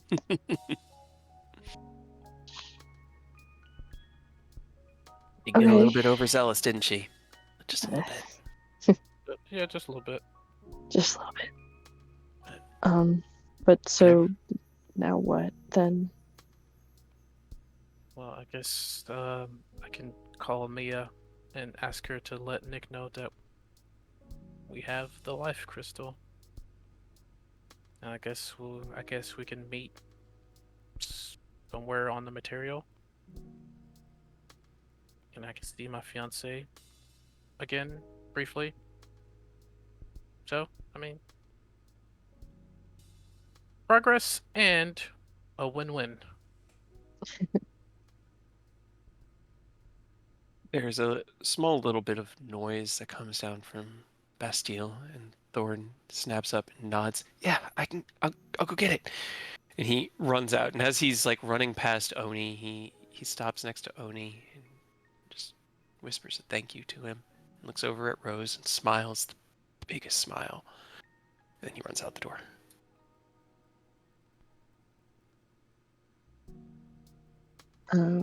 Okay. Well, while he does that, then I guess. Bastille Can pushes himself into sitting up. Go ahead. can I send a message, like point upstairs to Harrow? Just, can you come downstairs? Okay. You point your finger towards him. There isn't a reply, but you hear feet on the floorboards above you, and then the stairs. And he walks in and kind of looking as emaciated and as beaten by time as Bastille does. Looks over, and as Bastille and him kind of meet eyes, they smile and Harrow. So they got you up and about again. Bastille nods. More than ever, my old friend. It's just me again. There's a moment that passes between them. Harrow walks over. Kind of like reaches out and opens one of his eyes. Bastille looks at him. What are you looking for?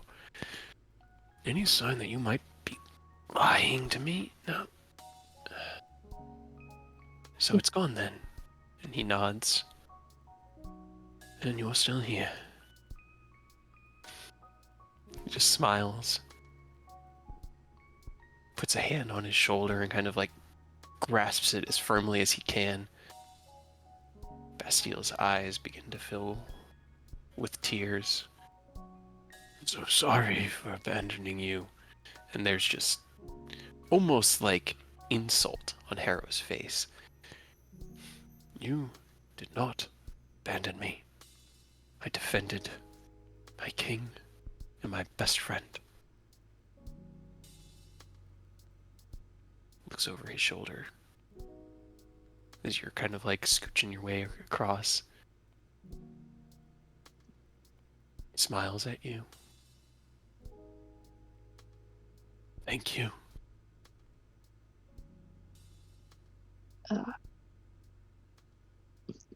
Rose is like slowly inching towards the door and just I know. stops and turns around. That's why he turns to look at you. He looked past Taz, who kind of just steps out of the way. Whatever you've done, thank you. Yeah, no biggie. Just Harrow, what needed to be done, right? Harrow looks back. Where's Rook? What became of him after the battle? Bastille nods. Rook is fine. We've secured him in Rockheim with Sarah. Harrow's eyes close, and he just nods. And home. That'll be our next step. They both just sort of nod.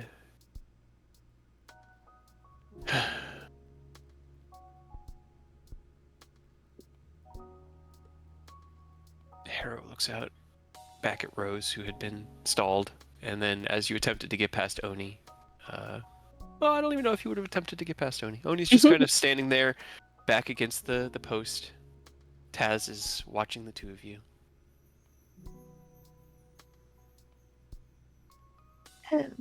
It's getting a little feely. Maybe I'll just.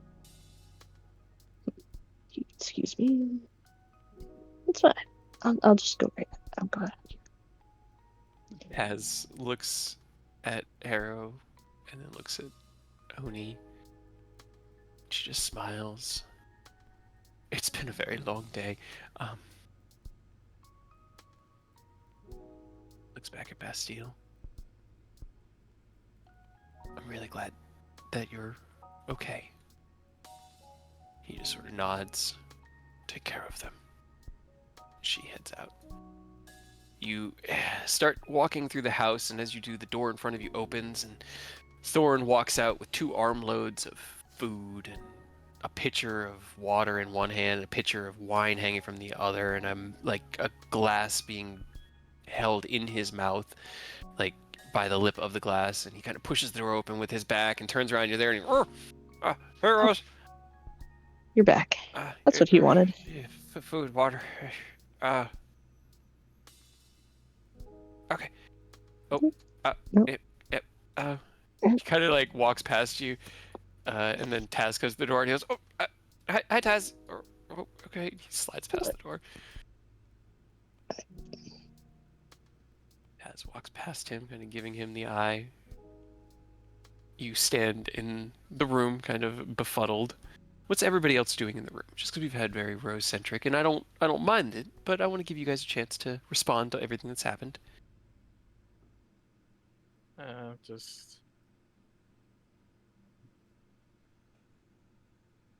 guess Ken's just absorbing the moment and just, I guess, thinking of if and when. I mean, if he'll be able to, I guess, reunite with his dad again after all this is over.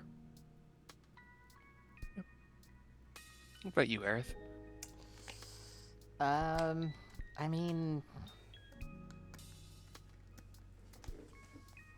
I don't even know. I'm just standing here watching everything. Kind of, yeah. I mean, we haven't exploded. The world hasn't exploded. Roll me a perception check. Okay. The world has. The nuclear explosion in the background getting closer. You The start of Fallout 4. Yeah, right. You look out the window to look to the skyline to see if there are any signs of impending disaster, but everything looks peaceful. In fact, the frost that had been on the window seems to be receding.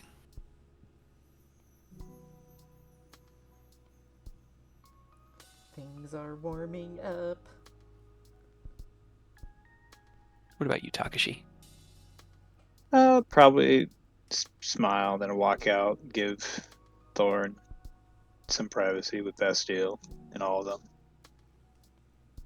Oni will probably do the same, giving another of his sage nods, then just heading back to his reading corner. As you head out, Takashi, Taz has kind of walked up towards Rose. And are you okay? Yeah. Why wouldn't I be? Everyone's happy. Everybody got what they wanted. You and your stupid... She just sort of looks at you. You're not lying to me, are you? I can never tell, and I need to know that you're okay. Rose kind of just winces a little bit. It's just, even if I don't try to, and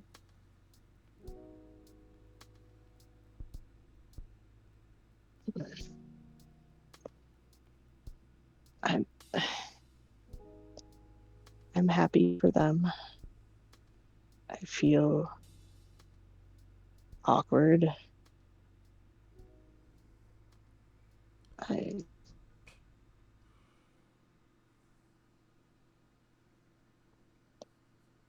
They'll look at Takashi for just a moment and then turn back to Taz and kind of set their face a little bit.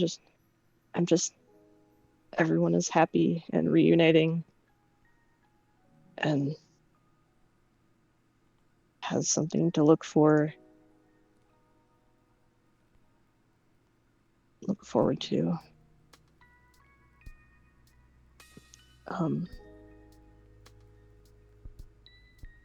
And you're leaving me.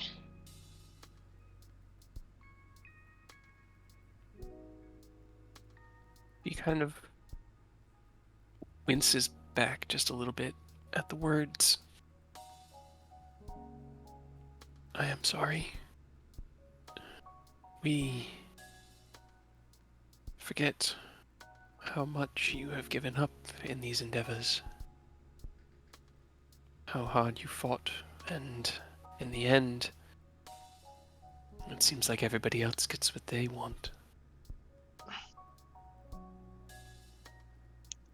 I don't want to I don't want to leave you.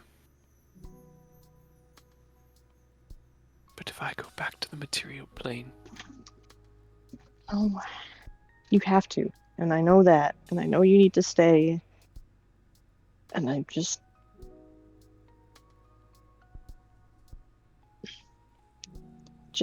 want you to stop being so nice to me when I'm being selfish. Everyone being needs nice to everything. you because you're being a hero. And heroes are allowed to be selfish. You're allowed to fail. You're allowed to feel like this is all far too much. If I felt like you were just being a brat, I would have told you long ago. This is hard for anybody. Takashi, when you met your daughter again after so long, was it easy? No. No. There is so much that has happened between you and him. And without you or him, and that is beyond what anyone could conceive. Your entire lives, your entire life.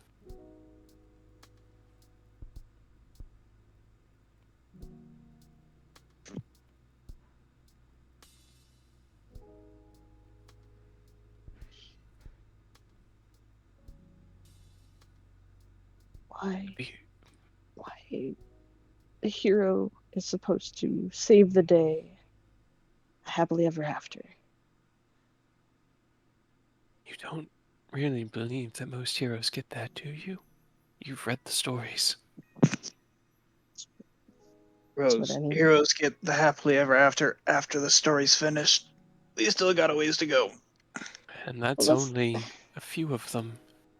Many heroes that's along the way sacrifice themselves for their ends or their own happiness. I was trying to be positive. I know.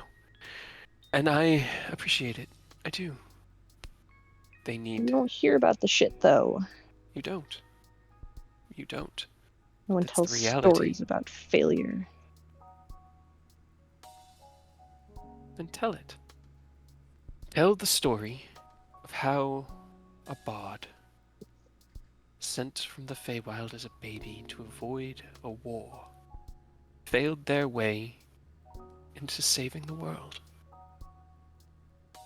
It'll hurt, but Ow. perhaps that perspective will make it easier. If you make failure part of the plan, then when the plan fails, the plan succeeded. Did it though? He looks over at the door, and you hear Thorn laugh from within. I think it did. Even if for a moment.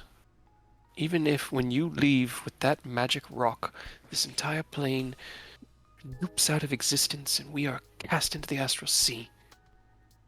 To hear that boy laugh, that's a success. See, and that's why I feel shitty that I'm upset and he's happy. Because I should be happy that he's happy. I'm happy that he's happy and concerned that you're taking this a lot harder than you should or need to. I want you to be happy as well. But both can exist. You can feel like this is only another failure forward, and it may be. But for him, This is his greatest fears unrealized. And that is a victory. You never sought to reconnect with your parents. Your family was one that you wanted to find, and we have built that. A beautiful family. You owe him nothing. You owe yourself the question of whether or not it matters to you. And if it doesn't, then that is your choice. I will stand beside you no matter what. No matter where you are. And this does sound like me just being nice. It does. Right? I know. But here's the thing. Stop There's it. nothing wrong with nice. There's nothing wrong with showing the people you love that weakness is okay. And I'm afraid that being mean to you right now would hurt more than help. So, whatever you need, whenever you need it. Okay?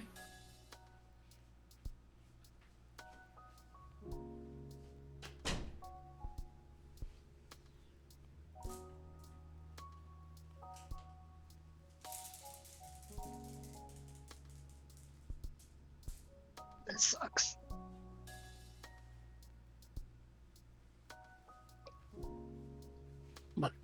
Let's take a walk. Let's go see the city again. She holds her arm out for you. And Rose will sigh and take it, nod. She looks over at Takashi. I'll be back in an hour or so. Okay. He's just going to lead you on out into the city. And the two of you can just continue to talk about life and family and anything else that you want to discuss with her. That privacy. And in that meantime, here, within Bastile's room in his estate, Thorn has kind of crawled up onto the bed and set down the trays of food. Bastille is picking up little bits of it and nibbling on it here and there. He smiles at Aerith and Ken. Quite a story that we've been through together, isn't it?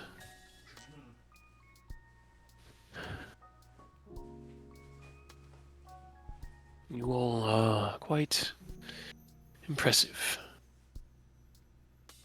For denizens of the material plane, at least.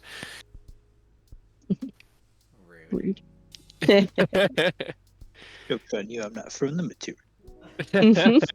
What do you do, Takashi, after Taz and Rose head out? I'll probably still just leave them to let them do their thing. So there's still tea left. I'll just finish that. Okay. There it Relax is. for a bit.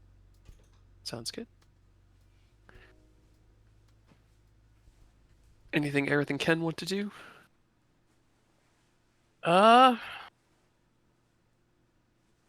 Well, guess I'll let them have their reunion time. I guess like when I step back out into the kitchen, I'll message Mia. As you head out, you open the door. You hear through a mouthful of food, "Thanks, Ken!" from Thorn. You head back to the book. I'll just like wave without looking back. Give a one-handed wave, and Thorn returns to the almost squirrel-like chattering that he's been doing as he's been telling the story of the assault on Titania's palace. You head into the book dimension, Aerith, and you begin preparing your sending. What are you doing in the book dimension this afternoon, Aerith? See if, or I'll look into my tome and try and continue my research. Okay. You check back to your tome, but there still hasn't been a reply. trying Would to you- remember. Does Mia or Nick have anything from the Feywild? I think they do. Mia might from when we were here. Into during your character sheets. shenanigans.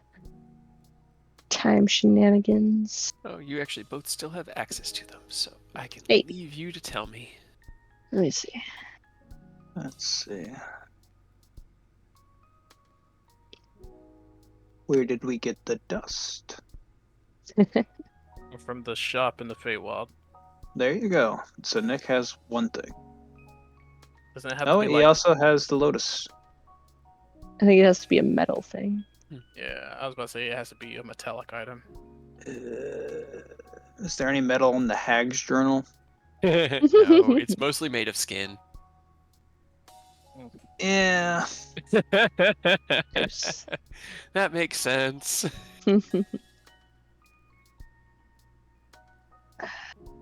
I don't know. I remember we had to have something whenever the time loop broke, and we got into the Feywild. You got into the Feywild through a wish. No, I'm talking about after the time loop broke. Oh, right. That would have been Rose. Rose. Rose has, because you didn't go to the Feywild after initially. You went to Acheron, and you had the Oh, shard, and you left from Acheron with Rose. yeah. Didn't we have like some sort of Fey keychain something that we bought that was a focus to the Fey? I think I remember that because we went to Eleuthera's cave. Yeah. Met We his had a Luthra like son. It was like a Fey Iron yeah, it was like a Fey Iron Yeah, it was made keychain. of Fey iron. Yeah. God knows who has that, but Right. Probably. I think it was either Nick or I'm 50-50 sure that it's either Nick or Mia that has it. One of you roll a d20. On a 13 plus, it's on one of those two. You have a 40% chance. You can roll it.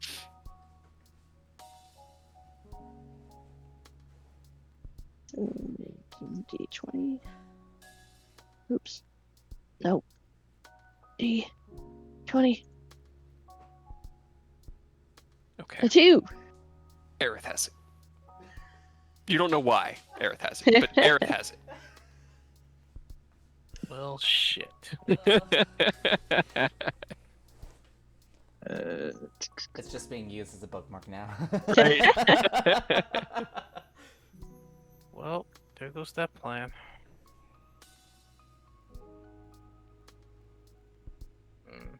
I mean, they're in Mechanus. Canis. I'm sure they can get a Modron, like, go get me metal from XYZ. Have you ever heard of the Great Modron March? I have not. Apparently, like every 479 years or something like that, hundreds of Modrons march around the outer planes, going through every one of the outer planes, and then returning, and nobody knows why. What the fuck? Right? Fucking weirdos. Oh boy. I gotta go check on the barriers of reality and get them updated. Yes.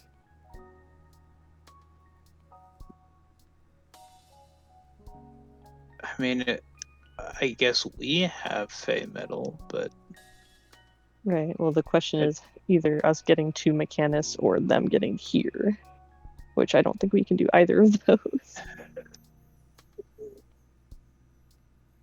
don't think Nicholas had anything from Acheron, because maybe we could go to Acheron and meet them at Acheron. Hey, who still has the metal chunk that was in nobody's head? Actually, so I don't know about Either that. Me or somebody else. I think Mia gave it back. Yeah, to- Mia gave it back. It's in Okay. Yeah, Akashi's Mia inventory. does have like jewelry from Acheron that she bought with Koro. So we could go to Acheron and meet? Because we're going to go to Drug handoff Acheron. in Acheron. Well, I mean, yeah, we're gonna have to go to Acheron anyway, because we gotta go check out the Spirit Gate or whatever through Acheron Gate.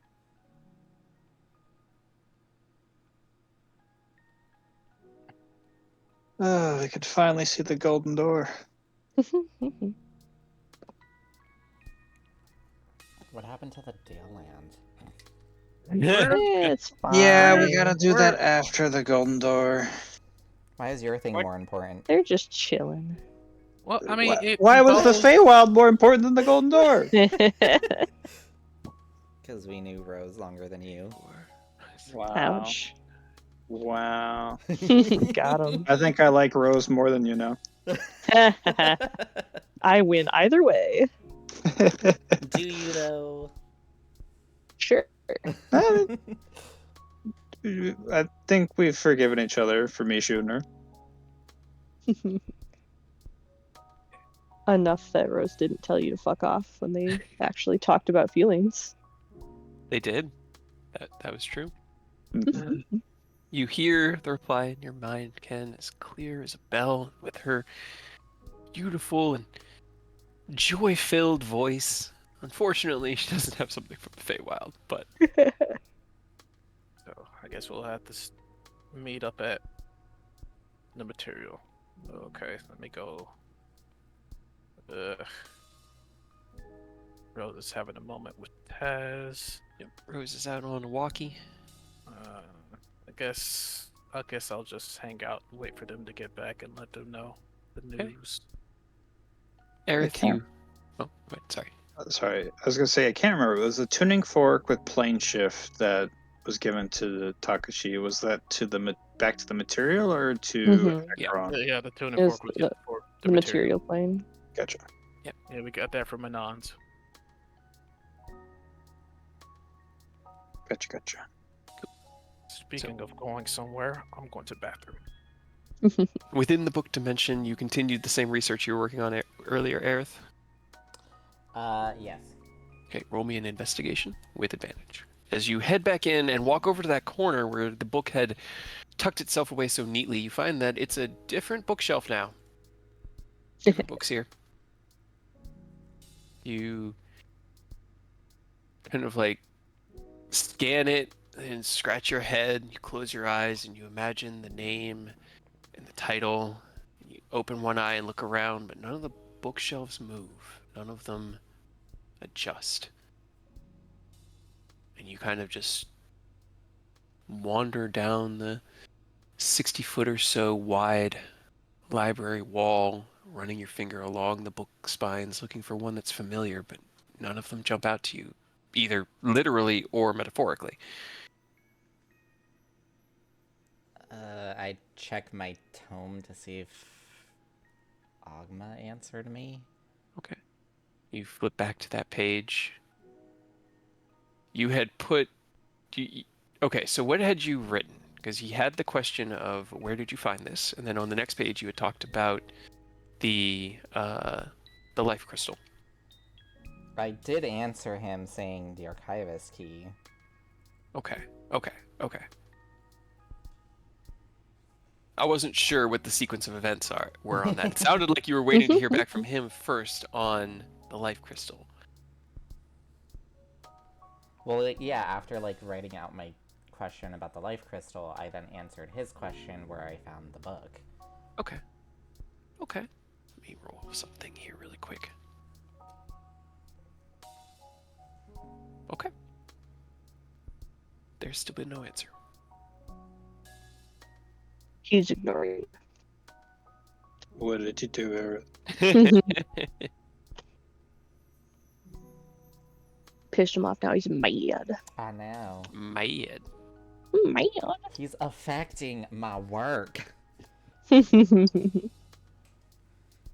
book blocking you. He's book blocking me.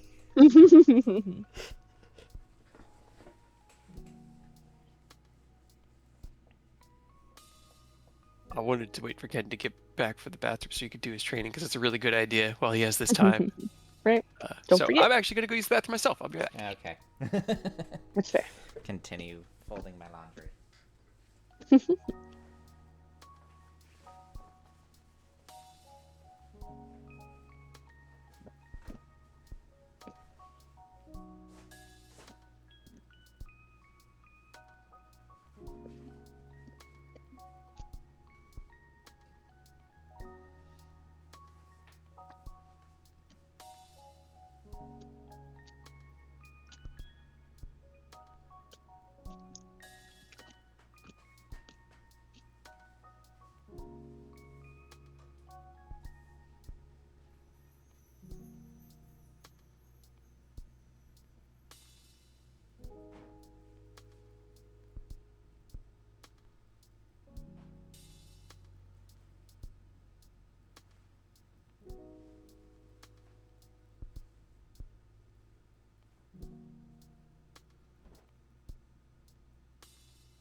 Alright, I'm back.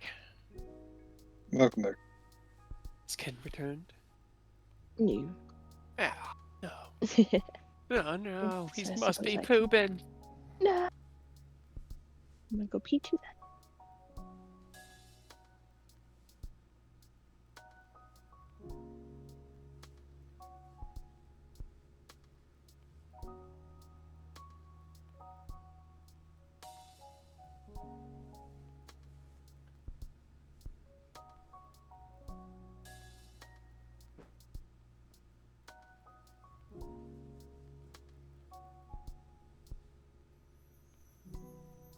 Okay, I'm back. What Welcome happened? back. Not too much. Aerith attempted to find the book he was researching earlier and couldn't. I think Rose had the idea for you to do your training while they were out on their walk. Yeah. If you wanted to use that time.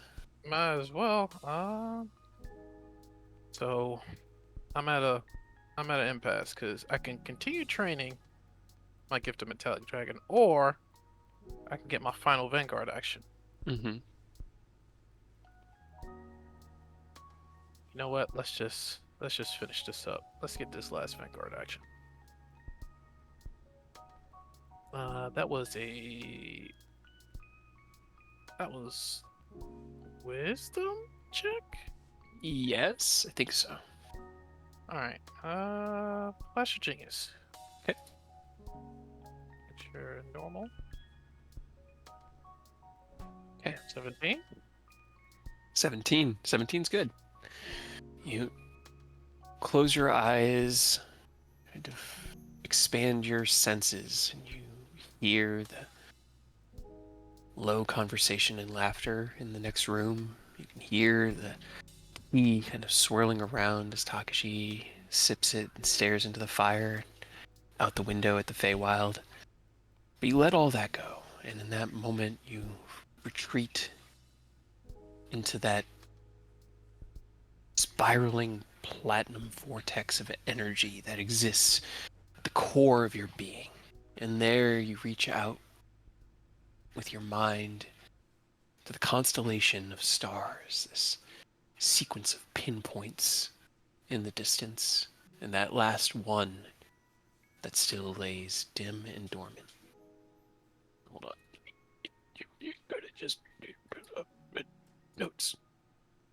Yeah, I was just pulling up notes too. I'm like,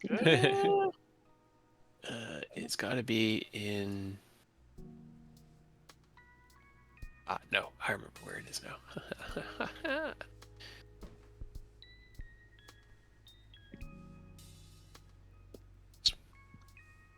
this one.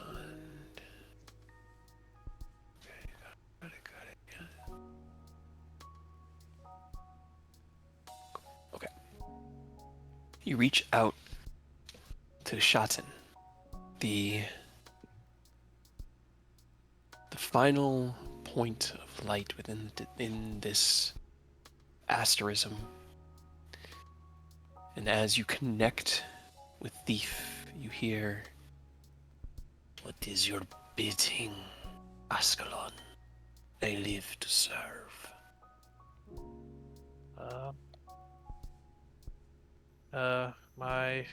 Well, first of all, I hope you and the other Vanguard members are doing well.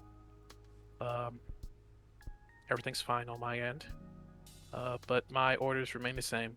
Just continue training your minds and bodies. We're making progress. Uh, Soon enough, the cult will have no choice but to face us head on. But we'll be ready for it. Got it. Justice. As you speak the words into the platinum space, the voice once again returns. "All proceeds here well, Lord Ascalon. Corruption rises, and we hone our skills. We will protect this place."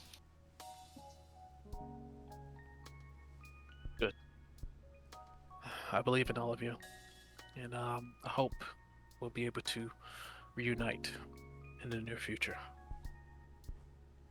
Take care of yourselves, okay? And you, my lord. And then I actually have this one ready. What? I know. I don't have to tell you to wait. You can actually check Ascalon now, and as that kind of immersion breathes, you open your eyes and look over, and for the last hour or so, Takashi Ken has been sitting stone still, just eyes closed, back straight up, unmoving. If it wasn't for the heartbeat that you can see in the veins in his neck, you would think he was dead.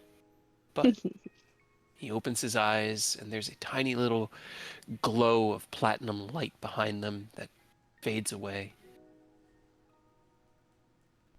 Interesting. Ooh, interesting. Yeah, all done. Full list. Collected them all. Now I can focus on Gift to the Metallic Dragon tomorrow. But yeah, I guess I'll just look over to Takashi and smile and I'm gonna make me a cup of tea because that looks good. You Yeah. procure some of the tea that Taz had bought for the house. Pour yourself a cup. On your walk, Rose, did you take the Orsight with you? Yeah, probably. Unless it wanted to stay for any reason. It's honestly fascinated by everything in this city. As you walk around, it's like having an excited tourist tagging along with you, asking about all the things that have become almost mundane in Sarnau. In your 7 years here, Sarnau had been pretty central to your own, organization. It never really fell to Titania being closer allied with the Winterlands, and you managed to keep it off of her territory. But in spending all that time here, like with any other place, you kind of grow used to the beautiful things, the frivolities of it, seeing it through the eyes of someone else, or maybe not eyes, but the perception of this being. It forces you a couple times to acknowledge the beauty here in people in the way of the Feywild. You and Taz talk a little bit more about life and obligation. And in the end, all that she really wants for you is for you to be happy. For her to help that in any way she can, because all she wants is for the three of you to find some peace and happiness after all of this. The day's also getting warmer. As the sun rises into high noon above you, you look up and see that brilliant star shining down on the Feywild. You were only in the material plane for 40 minutes. You were in Acheron longer, but it's Acheron. The two moons make it a bit weird. Here, here, it feels like home. And it feels like a home you were supposed to have and could have. You guys walk for about an hour before naturally just finding your way back to the estate. How you feel about all of this is totally up to you. Taz just hopes it helped. You step through the door. She kind of pats your hand on her arm. All right. We're going to have to go our separate ways soon, but that does not mean that we will ever be apart, all right? You keep saying that, but I know. I'm afraid you'll forget. Do you want to come to Grokheim with us? I am going to be bringing Bastille and Harrow there. And I think it'd be a good place as any for Thorn and I to start our establishment of, I don't know, some sort of authority here within the Feywild. I doubt we'll be able to execute much, but your iron rule with yes, an iron fist. iron rule. Absolutely. Right. I don't know. I think we need to go soon now that we're done. It's your call. It costs nothing for me to take you with me there, and you can leave from there just as easy. But, well, take all of you with us. I think we can. Yeah. Little Eight total. high. It works. We can do 9 Okay. total, and it's 8 total. Yeah. Getting busy.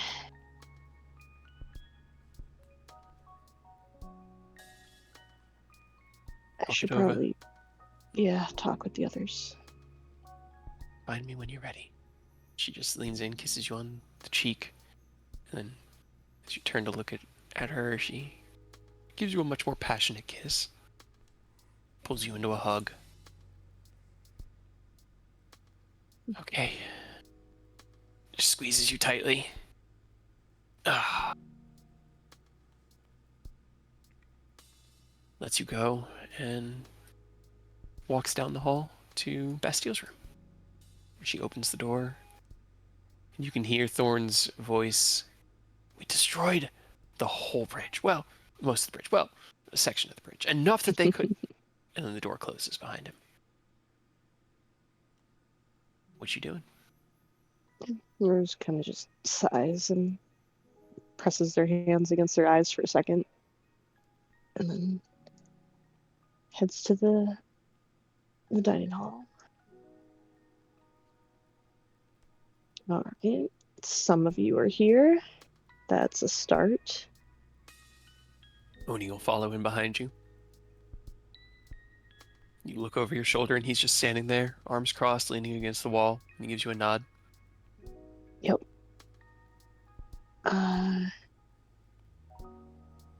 Should probably fetch Aerith, I suppose. Where is he?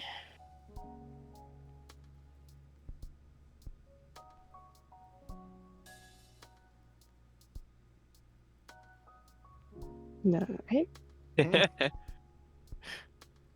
Oni will kind of like nod. I think he went into the book dimension. Said something about doing more research. Aerith books. Nonsense. Makes no sense. I know. Will you go get him? Head in, walk past them. Oh, hey, you're back. Hi. I am. What's up? So I contacted Mia. I let her know that we got the crystal ready to go. Unfortunately, she can't come here. Is there any chance we could possibly head back home to Erebor to meet up with them to transfer the goods? Yes. We can't go I to mean, see not her. immediately. I mean, if you Wow. need a little bit more time, then that's fine. But I just let you know what's up.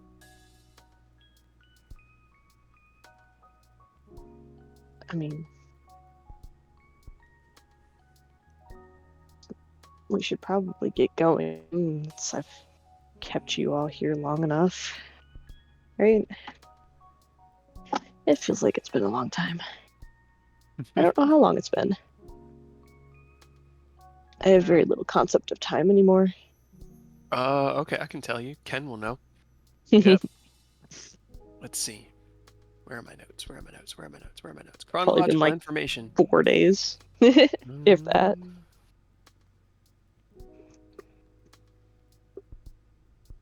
So much 20 information, so years. many No, pages, so kidding. many pages and notes. Oh my god, there are more than I thought. All the pages and notes. Okay.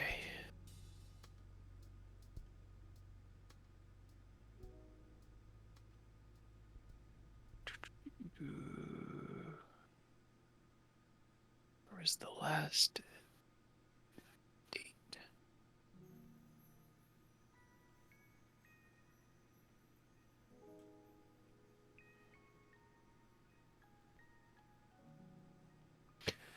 Oh boy. Like, I'm pretty sure it's been like 3 days, if that. So the current date, let's see, that was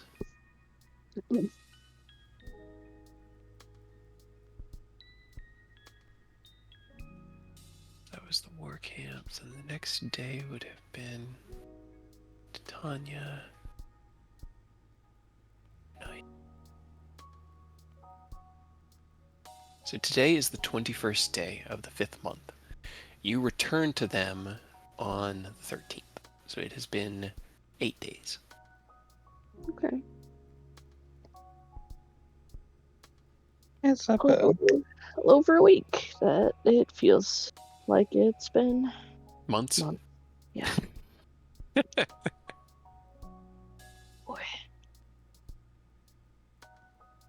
But we should go, right? It's been Uh, taking a lot Yeah. of time. well, I mean, if you're ready, then yeah, we can make our way back. Is there no way to just go see them where you want, like where they are? We have to meet them on the material. I mean, unless any of y'all have any metallic items born from Mechanus, then we're kind of stuck meeting in the material. Doesn't Nicholas have plane shift? You still need the focus. You can't Yeah. plane shift freely. Because Mia has it too. There's no Actually- Modrons that have just piles of just random shit from the Feywild. I rolled dice. Unfortunately, no. They all threw it in the dumpster. It got recycled. They've used it to construct the arcane regulator. It's made of junk, bric-a-brac, and one big fancy crystal. Lots of duct tape. Lots I'll of duct tape. I'll cast magic until I hit a wild magic that summons the Modron and use him as a focus, right? Oh no. That's funny. How long did that take? Yeah, that's not Wait. I disastrous was at gonna all. say, didn't Nicholas give you guys a bunch of gifts? But I don't know where he got them from. So it's They like were from his. They were from his. It was just tower. Your Yeah, his tower. tower. They were Yeah, you never material been to items. Mechanus until they took you with Well, him. he had been. He just didn't have anything that narratively had come from there. staring at, Graham? What are you looking at? Oh, it's a bug. A bug. Get it. But yeah, Aerith, Yeah. as you are, sorry, I just tried to regroup everybody here. No, you're good. As you are scratching your head, looking into your notebook, you're not getting any answer there. You're kind of like walking up and down these aisles, trying to find this book that you know was in here, but you cannot find it now.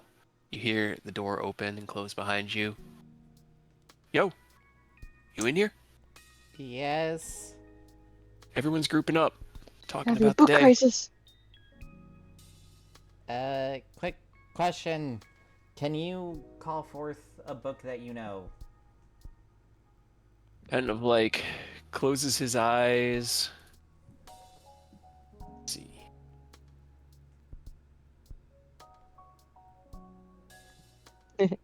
Okay, now I need to, let's see. Intelligence. Okay, it's actually not.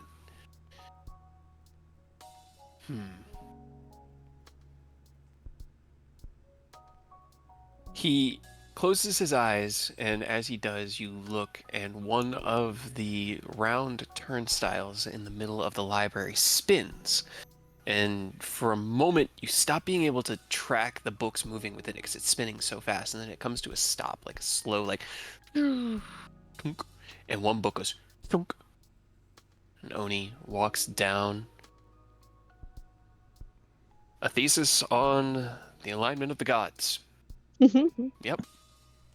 It seems to be working. It's not working for me. That sucks. Fuck your book. By now. Anyway, You Let's pissed thumb off over your his god, shoulder. Aerith. He stole your book. He stole my power. I'll walk out and meet up with everybody. You follow Oni out, and as you close the door behind you, you look and see his Thorn is sitting at the head of the bed. Taz is at the foot, kind of off to the side, and they're both just chatting. They look over as the doors open, and the conversation kind of like, it's not like they went, don't talk about them, that's the, but it respectfully dies to a lull as new people kind of enter the room. Taz just smiles. Oni walks through, kind of gives a wave.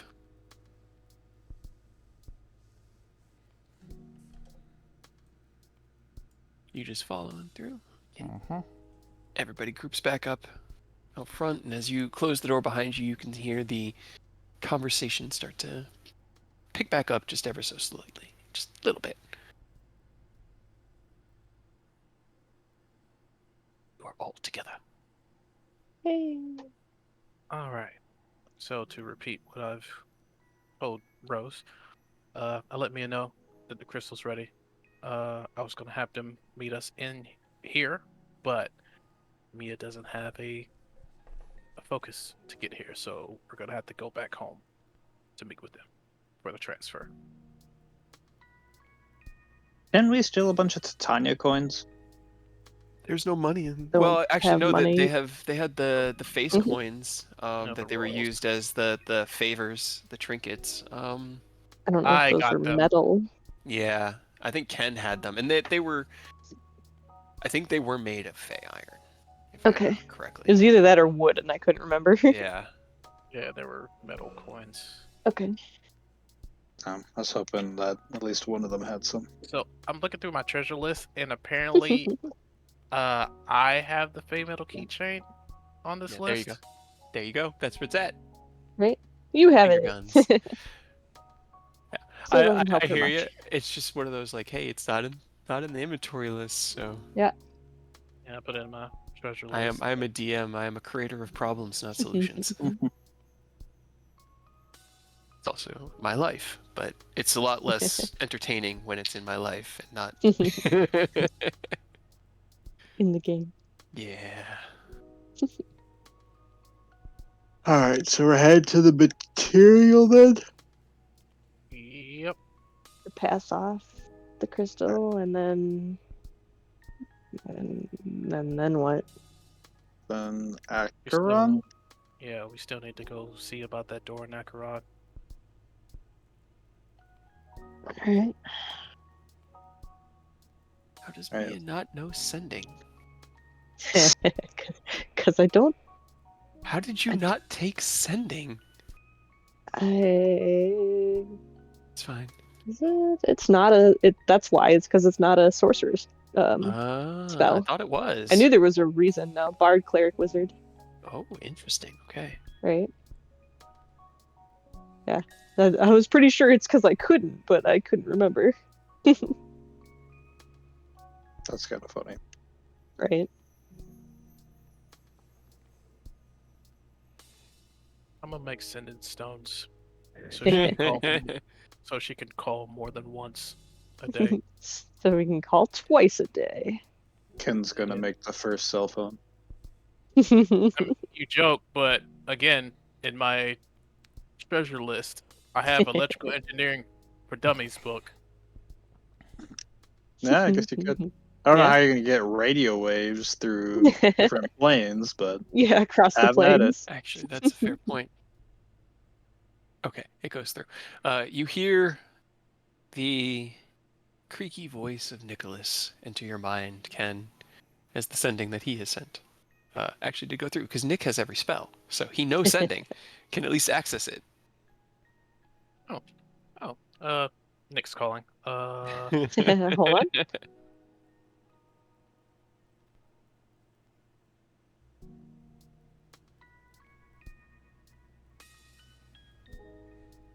Essentially, here's what happened in my mind.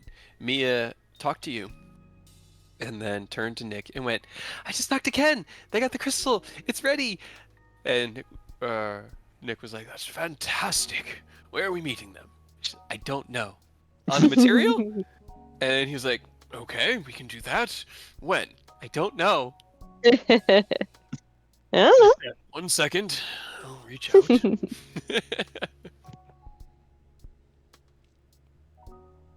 I will need a d20 for this one, though, as you do attempt to send the reply, because it could get lost. So within the next, I'll give us some space and say next 2 hours.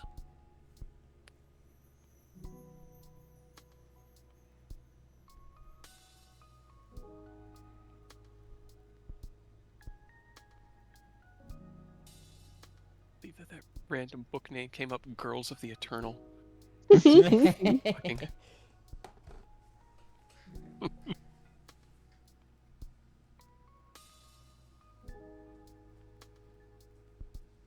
Number 1 epic sapphic power fantasy book of the Feywild. Okay.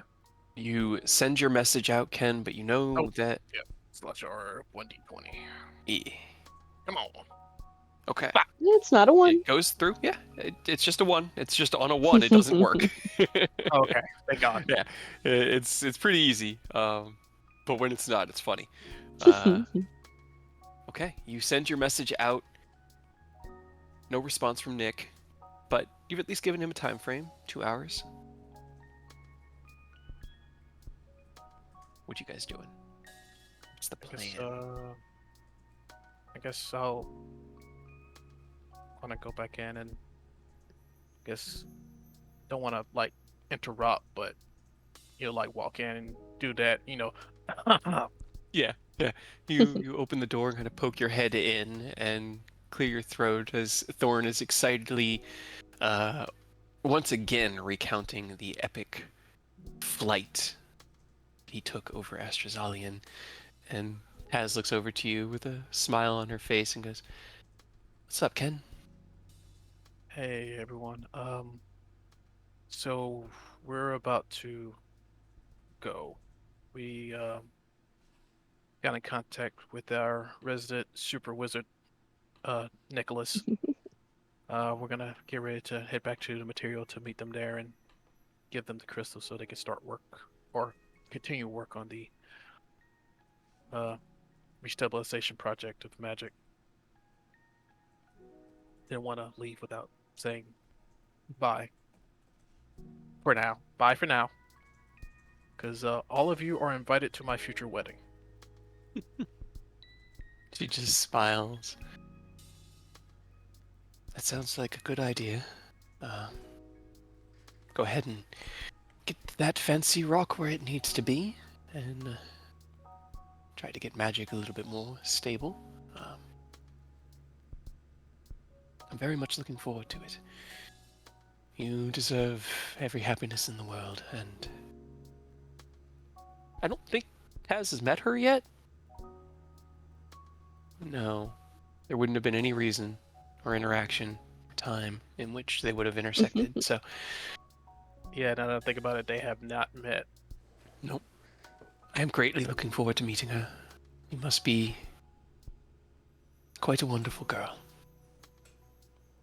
Yeah, she is. Just smiles and looks to the door, looks over at Harrow, he has kind of just been standing the entire time. He hasn't really like taken a seat. He doesn't look uncomfortable, but he just sort of looks like, honestly, it looks like he's enjoying using his legs. Fair.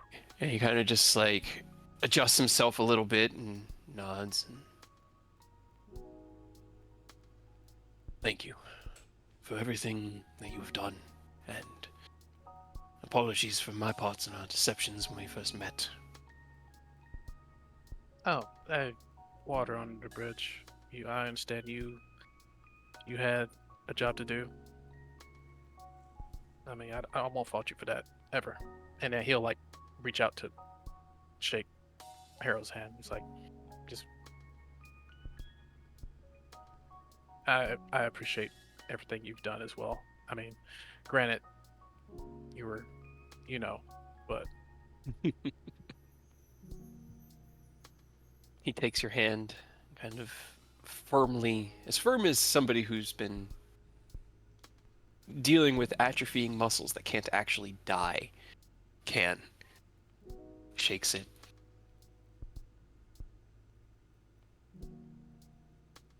Kind of just almost looks like he's at a loss for words. He opens his mouth to say something and then closes it and releases his grip.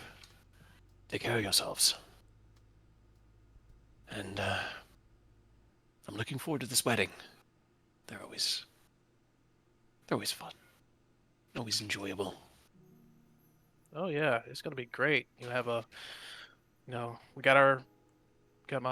have it at my home estate. Beautiful ocean view. It's gonna be great. You and the wife will love it.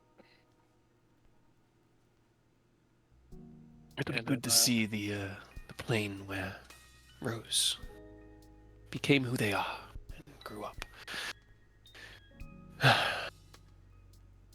He sighs just a little bit, and Taz just kind of reaches out towards his hand, but he doesn't really let her take it. He just sort of like shuffles a little bit away and shakes his head.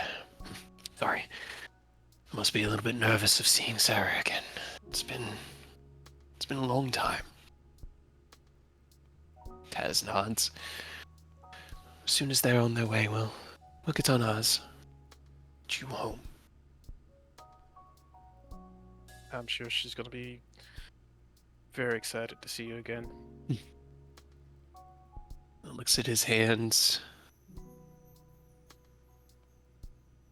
Feel like a young boy again. He smiles. Yeah, I know the feeling. But yeah, I'm gonna head out and like he's gonna turn around, start walking. He'll freeze, turn back around, and this probably goes without saying, but I got Rose's back.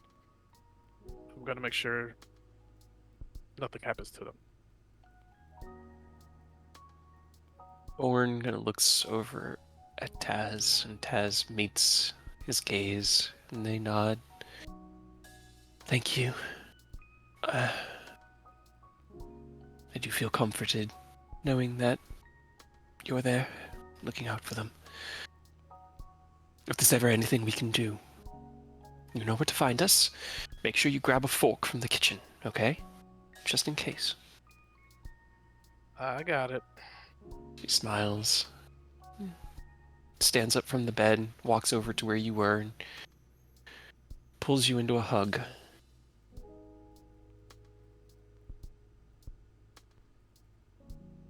Thank you, brother.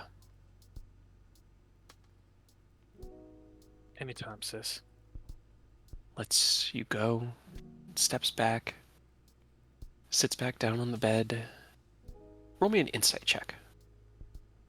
Insight. Insight. Right. How it is sometimes. You meet her gaze, look over the 3 changelings that now are in this one room together. Anything else you want to do? Yeah, I guess I'll just start walking out from there. Okay. There's a hushed conversation that starts up, and you head back into the main dining area. What were the rest of you doing? Aerith, we'll start with you. Uh, It was like 10 minutes or so Ken was in there. I guess I'm just going through my tome, asking, Ogma what happened with the book. Okay, so you go back to that same message, and what? How do you expound upon it? I just, go like, Bro. try to go into the archives, and nothing was working for me. But Okay. Dad. Dad. What Okay. the fuck, Agma? Dad. Roll me a persuasion check. Oh, that should not be an 19. advantage. Oh, okay. 13. 13. Well, Not I as should- good. Okay, to get it up to 18. I'll do that. You write into your book and kind of watch the page for a moment.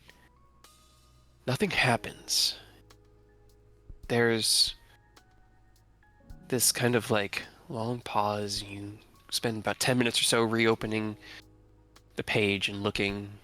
Nothing. Nothing. And you open the door and you see Aerith. During that time, Takashi, what are you doing? Well, if we have 2 hours to kill, let's get training out of the way and then say goodbye to Caraway. Takashi has stepped outside to work on his training, so he is not in the room when you step out. Rose, what were you doing? And you can roll your training anytime. Rose has kind of just been sitting at the Hey. table. Hey, the second Hey. nat 20. Hey. Nice. Okay, hold on. Narrative. Making up for all my 3s and 1s. Right? Alright, so that is 6d6. Nice. Not bad, not bad. You head out, Ken. You see Rose sitting at the table with a glass in front of them, just kind of staring into the liquid.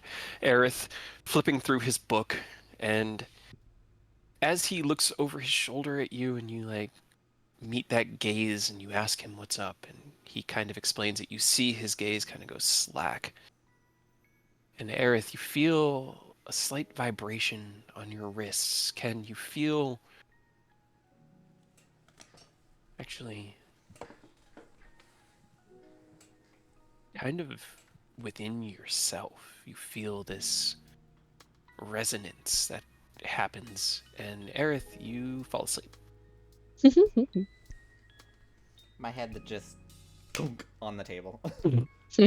Or in my book. As you're looking at the book, you have the page open, you look over with like a look of pleading in your eyes of what's happening? I don't understand this. And Ken meets that gaze, and I'll send Oni out. Oni will say this is when Oni does his training with Takashi, 'cause they usually do their stuff together.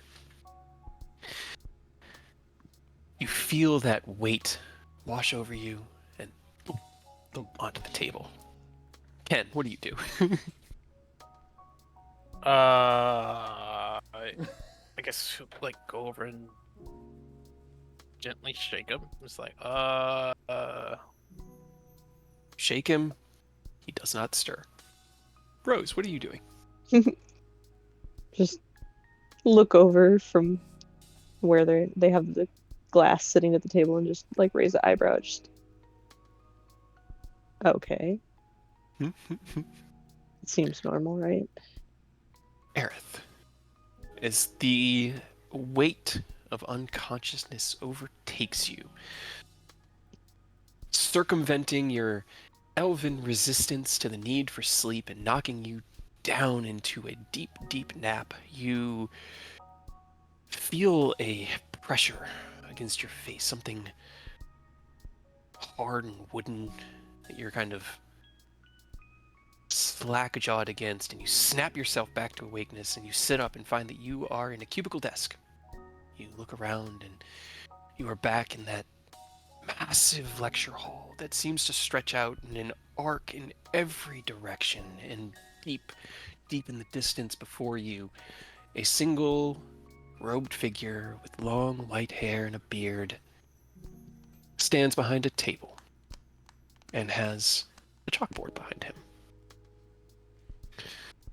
I didn't take anything from you. Knowledge is granted in the Archivist's dimension to those who seek it. Where did you learn of this book? And he kind of like taps something on his table. It was in the archive from the archivist key. And you just stumbled upon it. Yeah, I was doing research. On what? You can message me directly if you don't want to reveal it to everyone else. I'm fine with that. Oh wait, it's this and this. Who was researching, I Dad? was researching. Don't worry about it.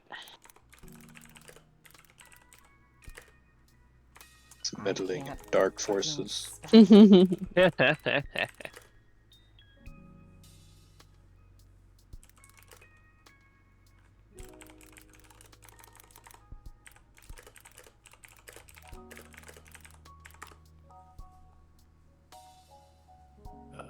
not the right thing. Okay. He nods and puts a hand down on the book. Must have taken great skill to find this within the archive. Have you any guess what it is? It read kind of like a journal. He nods. One of my clerics wrote this almost 1,500 years ago. When we sealed Tiamat.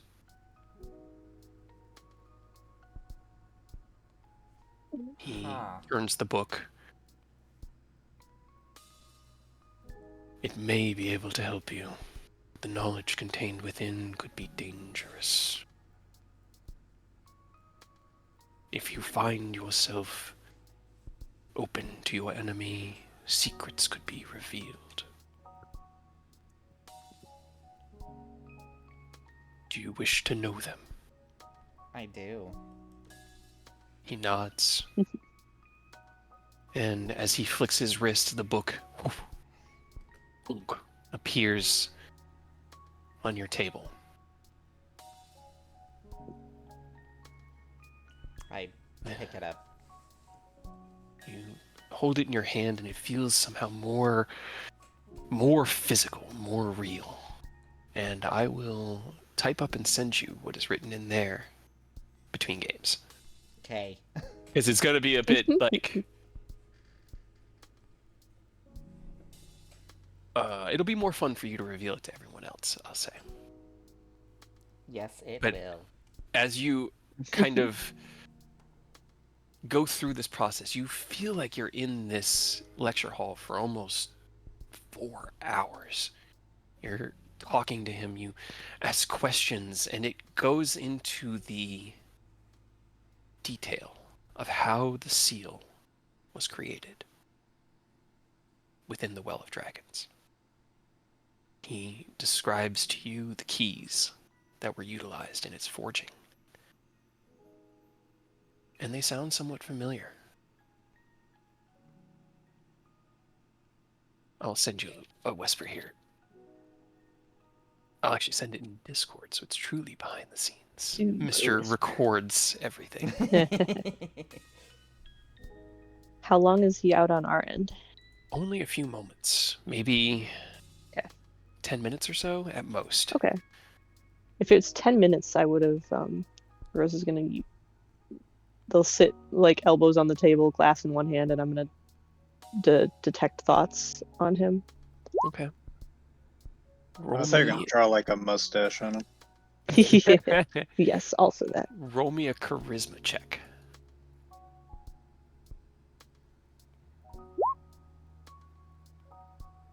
Okay, 20. Gotcha. Okay, let me see.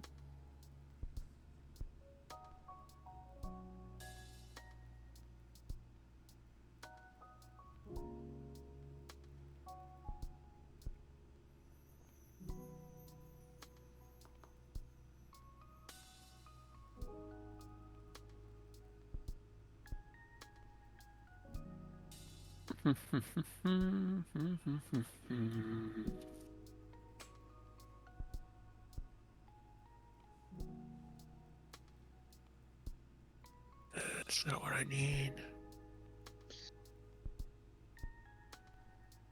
Ah, okay. No.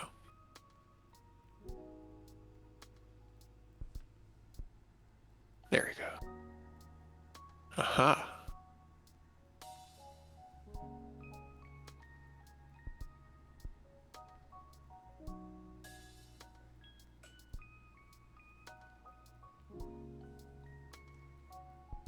Huh.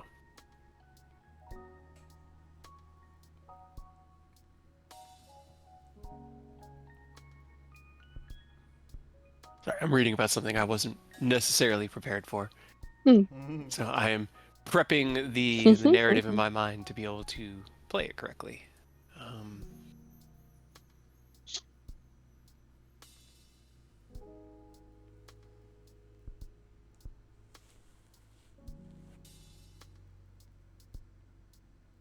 No, that's not the right one. Okay. As you reach out with your mind, Rose, you cast your spell and you feel it connect into Aerith's mind, and there is this flash of a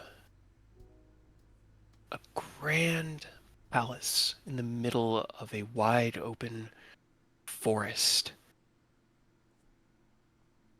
But then you are blown back into your own mind. Like someone pushed you out. Okay. Well, I don't think he's dead. So there's that.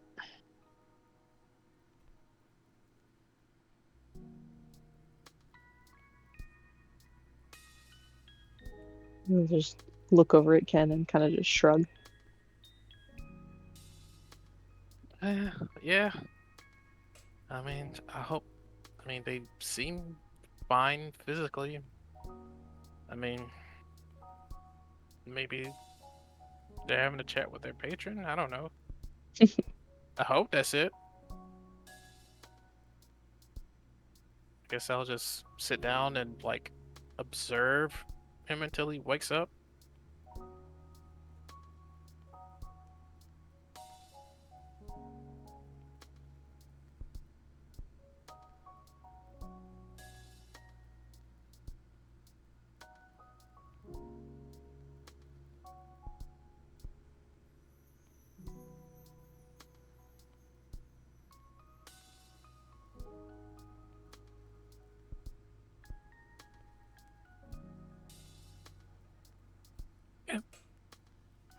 Aerith, you slowly open your eyes following a very exhaustive lecture. and you're not entirely sure that all of it's clear at the moment. Just bits and pieces here and there as to what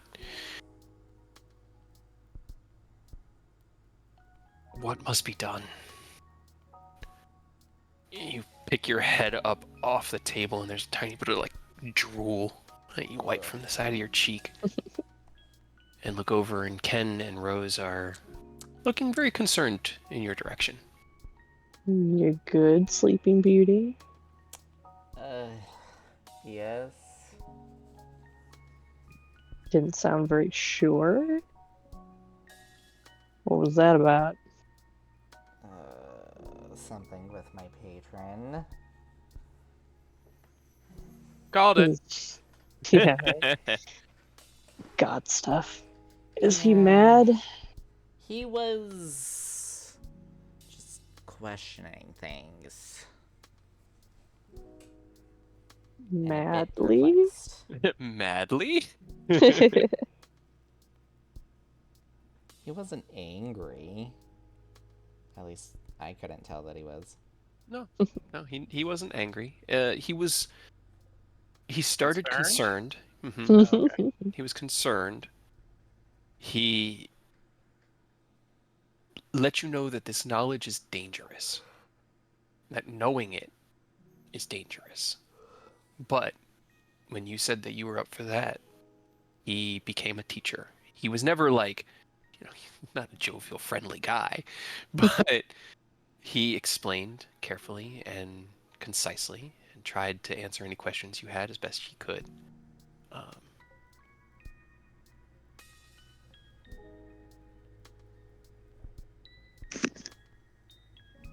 So what you're saying is Aerith now has a nuke. Probably. I mean, He's got the nuclear launch code numbers I have step 1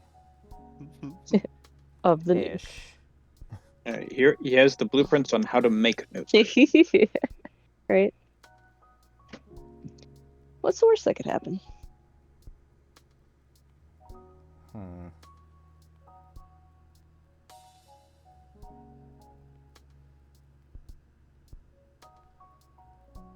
Alright. Well, Rose kind of sits up a little bit from where they're slumped on the table and claps her hands together. I'm getting antsy. We should go. Or Takashi and Oni. You can I hear think they the were trained. outside as they're both practicing and training their martial abilities.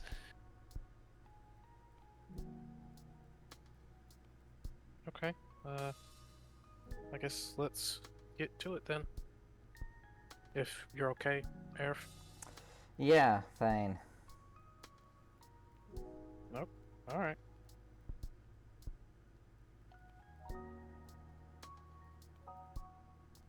Here, I'm going to send you one other thing.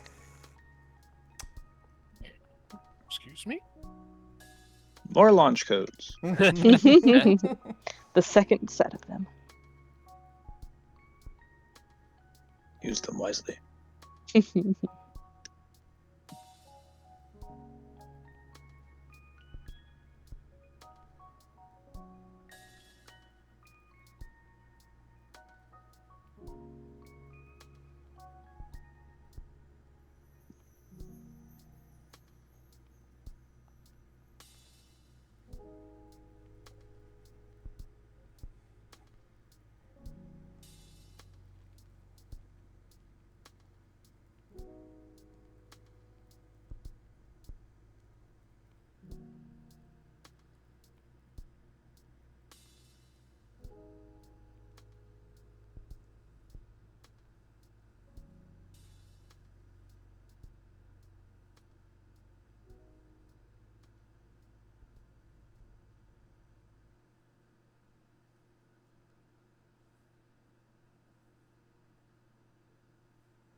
I know. Too bad. I know. No, you're stuck in here with me. Too bad, Joseph. There. That should help explain a little bit of what's going on. Okay. That makes more sense. He didn't take it from you. You just couldn't find it the second time. It's because he had it. It was busy. Uh-huh. All right. Yes, that was the reason. Okay, Sorry, the so book is currently checked out. Right? You'll have to wait. all right. So, what are you guys doing? You can hear your allies outside. We'll say it's close to being the hour that would be their training has passed. You can still hear some subtle conversation, just like a general hum of low voices from the room next door. I guess we can start walking outside, grab Takashi and Noni, and then poof our way back to material. Okay. Hold on. I promised Caraway I'd say goodbye. That's true. Ah. He did. Oh yeah, right. Sorry. Too bad. I As get you- yoinked before. Yep. Three of you step outside as a final synchronized counter strike from both of them. Oni with his eyes closed, doing like this back, almost like a scorpion kick thing where he's twisting backwards, and you were doing your athlete, right? Correct. Yeah. And as that's coming in, rolling out of the way, leaping, just trying not to counter strike with your own attacks, but to dodge and use your own athleticism to avoid those attacks. And as you kind of roll through the grass and get back to your full height, the boot comes down right next to where you were, and the door opens, and you guys look over and can see your allies stepping out into the front. Ooh, I didn't mean to stretch you guys. Hold on. A stretch. Into the front lawn here. Without context, that would have been a great yaoi. Sorry, I had to. You remind them that you have to say goodbye to Caraway. And is everybody heading to the Morning Wood to do that? Or I guess not everyone's saying goodbye to Caraway, but to at least accompany Takashi. What are we doing from there? I mean, you're all welcome to say goodbye to Caraway if you want. Sure. And Yeah. wasn't she one of your followers? Yeah, it's kind of one of my generals along with Lurin. Guess I could talk to them real quick.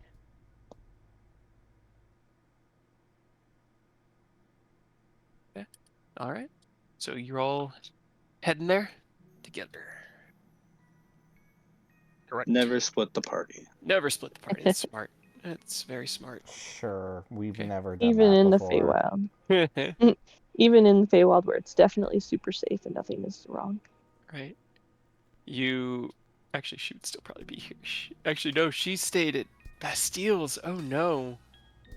No, she was here. Oh no, that's right. She did. Allurin left her. Or yeah. So as you walk in, three of them are sitting around a bar, just getting tokens.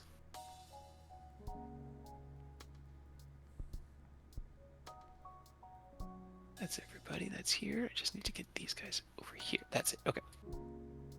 I kind of look over at the sound of the door opening, and Hildis actually raises a hand and kind of, over here. We are beginning the second day's festivities. Come join. We can festivity for a couple minutes and then we have to go. Unfortunately. Oh, it is unfortunate. I have far more than just a couple minutes in me. And I was hoping to earn a little bit of my pride back after last night ending so prematurely. Nee. You don't think I'll win again? Well, there's really only one way for us to find out. Is that a challenge? Let's not get drunk when you try and teleport us. Yeah. As funny as it would be, I'd prefer to live through it. You heard Dad, I can't drink and teleport. Oh, it's unfortunate. Hey, rain check. Next time, right? I will hold you to that. As you approach, Caraway looks at you and smiles. So, is it time? Yeah, it's time. So I thought I'd come by and say my goodbyes. She downs what's left in her glass and stands up. Goodbyes for now. But Agreed. see you again. She kind of bonks you just a little bit on your nose. Bonk her back. I do have a little bit of, sorry. I too have a little bit of pride I've got to earn back, although I do think I might have made some headway last night. But in a true wrestling match, a werebear can never truly just sit defeated, so you'll have to come back again. I'm sure we'll have another wrestling match some point. Maybe you can come and visit Akron. I would love that. Wrestling. Heavy air quotes. Right, well, she looks over at Rose. Well, it's truly been a pleasure knowing you and fighting with you. And I'll even say it was a pleasure to die for you. Although I'm glad it didn't stick. Truly, Yeah, please 100% don't glad it didn't stick. do that again, I suppose. Prefer it. But no, thank you guys. I know we asked a lot. And I know I'm going to keep asking things. At least for now, if you wouldn't mind, would you stick around? Taz and Thorn, they're staying here to oversee things. They could use some help. They too have done great things for this plane. And have proven themselves worthy allies. I'm not going to abandon them. The werefolk will stand by them. We'll march together into whatever Hopefully- future there is.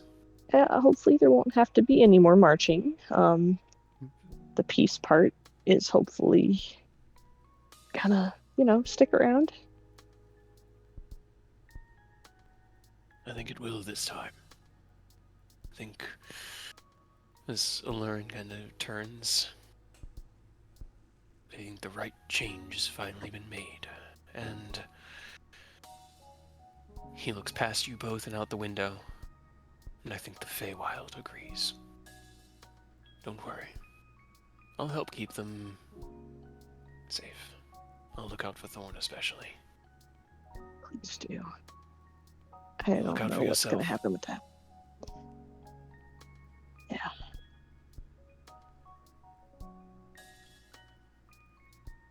Alright. Well, seeker of summer, Oh god. finder of the free Fey. Uh-huh. Seeker of summer. Uh-huh. It has truly been my honor. Paladin.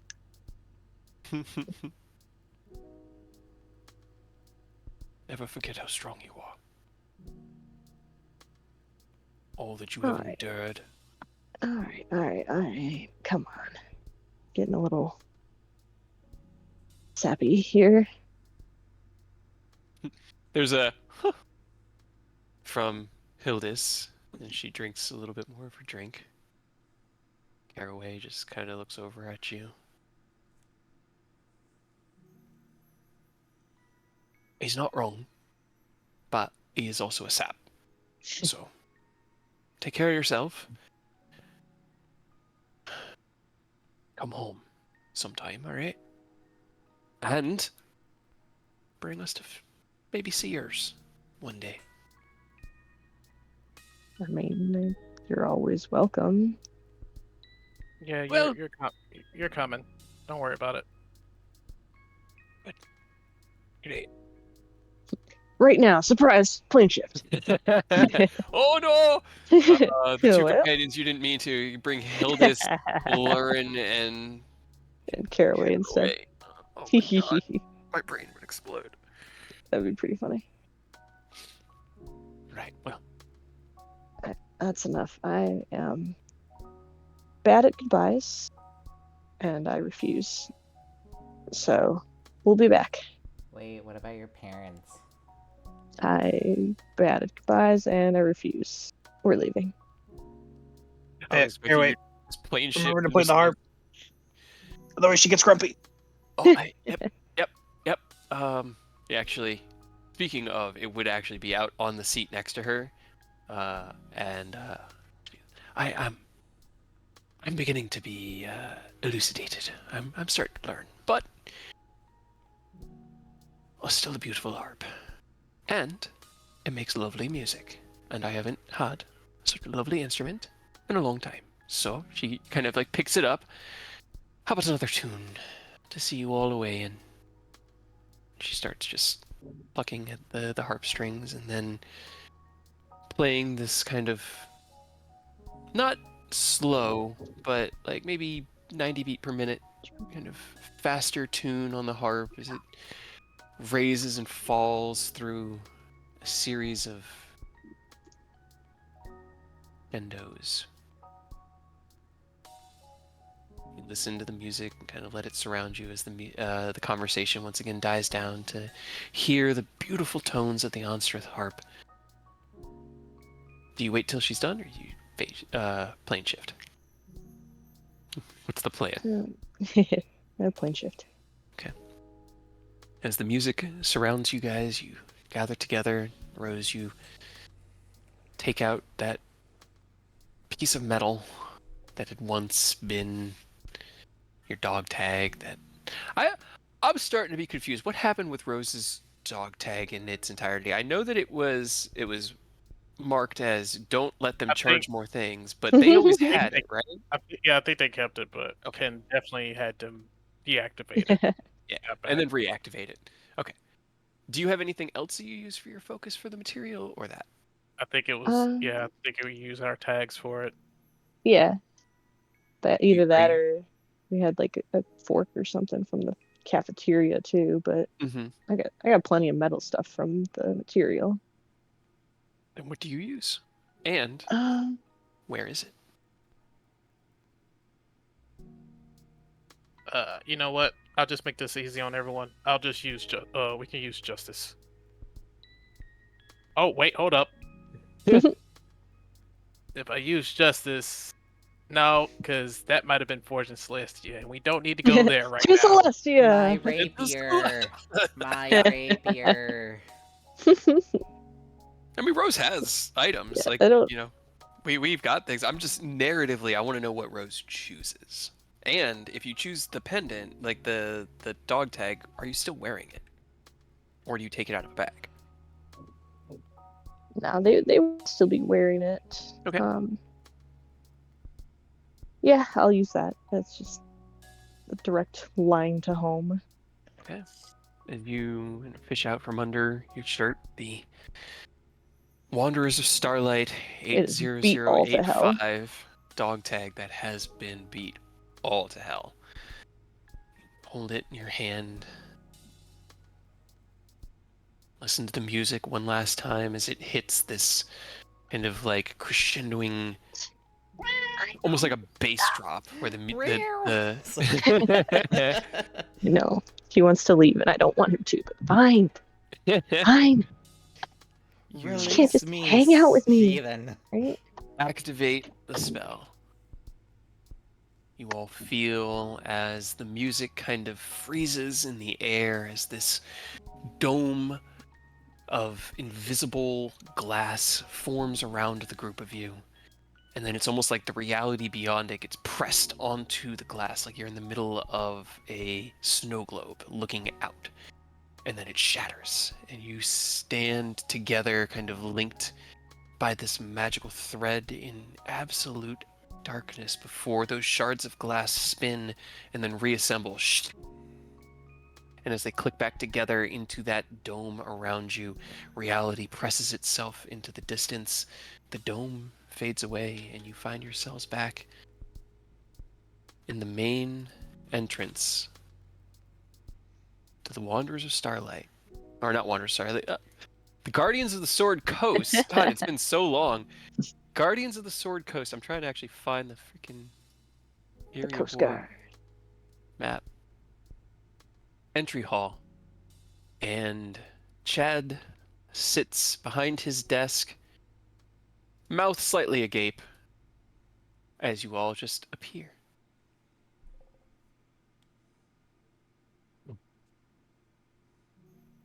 Uh, uh, uh,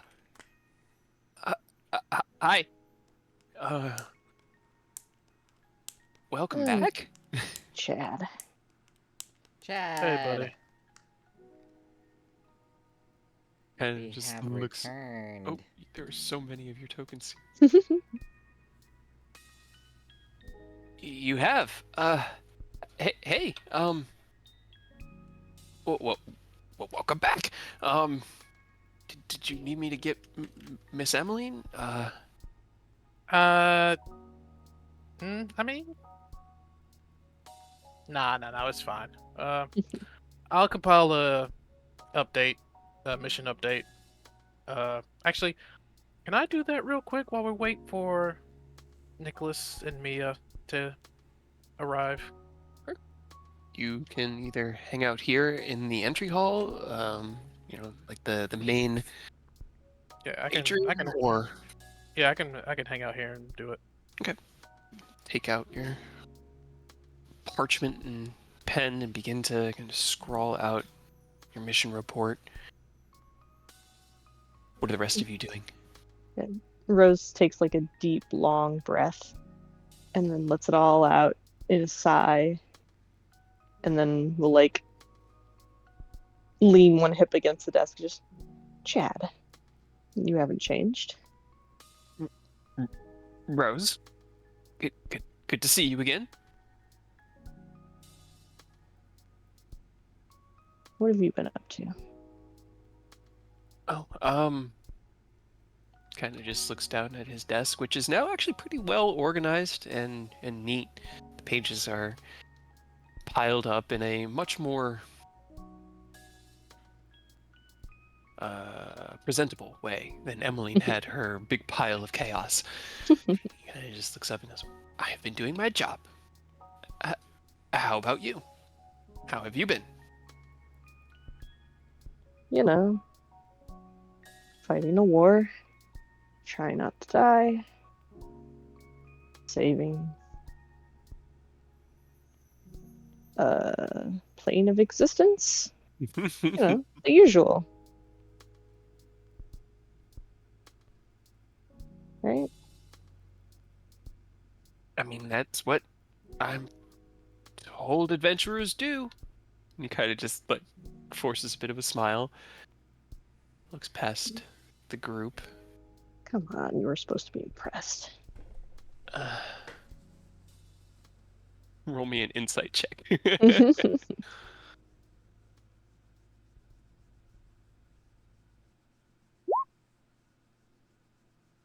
Okay. Hey, wow, doing good on insight today, Right? boys.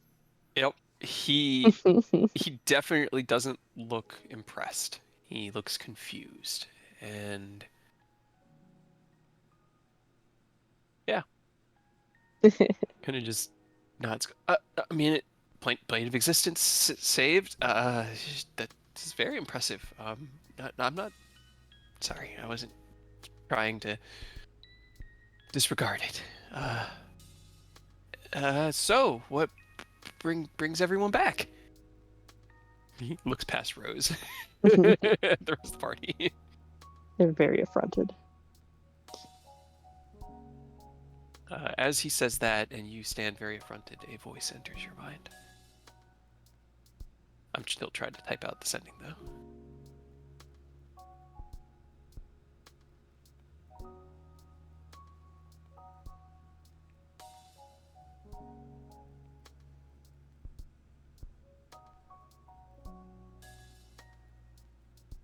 Roll me a charisma check really quick.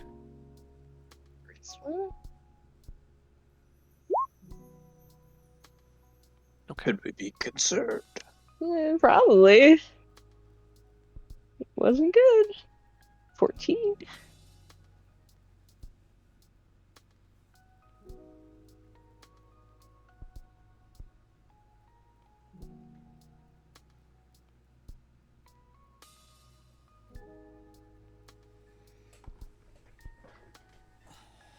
yeah, did you roll the wild magic table when we teleported? Nothing happened. Okay, Did- that's good. Did I get more stone? You kind of reach up and check. It doesn't appear to be any bigger. Okay. Well, there's that, I guess.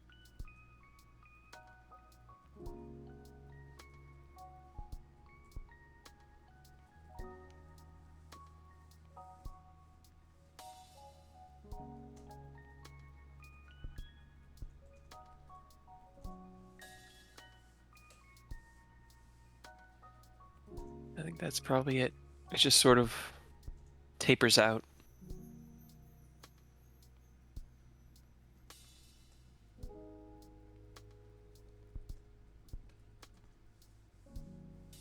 You guys look at Rose as they kind of like shift a little uncomfortably in their stance.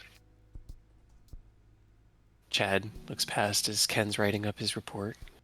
So, Aerith, what brings you to my neck of the woods?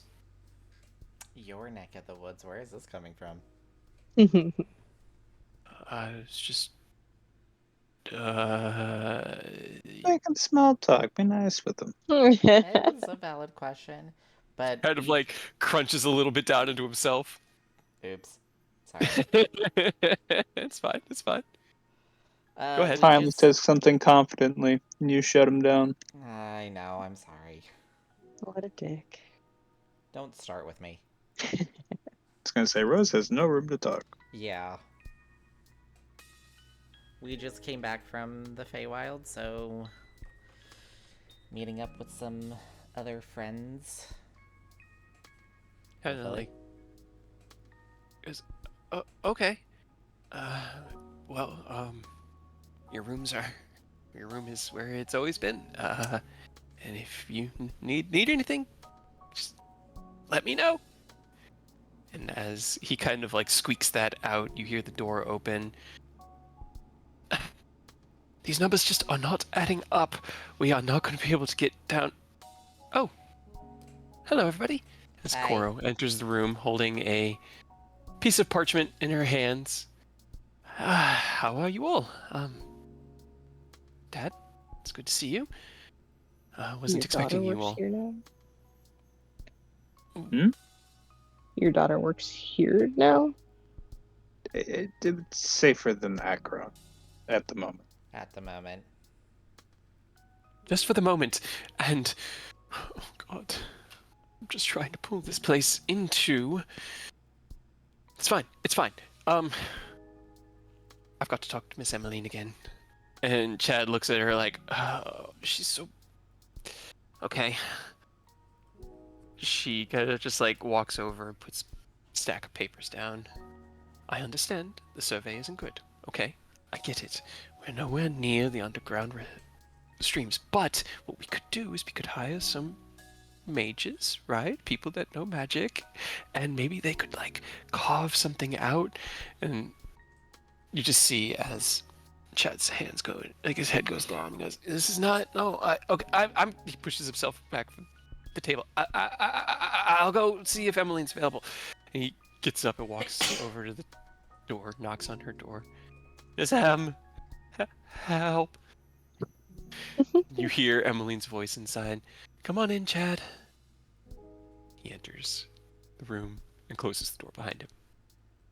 There's a He's lock. trying to make There's a click. modern plumbing. Yes, I'm trying. I'm so trying. But the problem is there is a river right there. And she kind of like gestures very aggressively down to the southwest. But no water down there! And she points directly down. So we'll have to carve a tunnel all the way from here to there. And she just sort of like leans onto the table and shakes her head. You know how expensive earthworks is. It's just moving dirt. It's just moving dirt. And somehow, dozens of gold a day. A day per person. And they only make it, oh, I don't know, a few dozen feet. Oh, no. Have you tried to convince the nobles? Because I'm sure they would love the luxury of having water at their fingertips. That's what we have been trying to convince them of, but we're trying to tell them that these things would be done with mundane means. They seem to think that every proposition would require magic and that it would be no better than the current situation of having their on-hand wizards.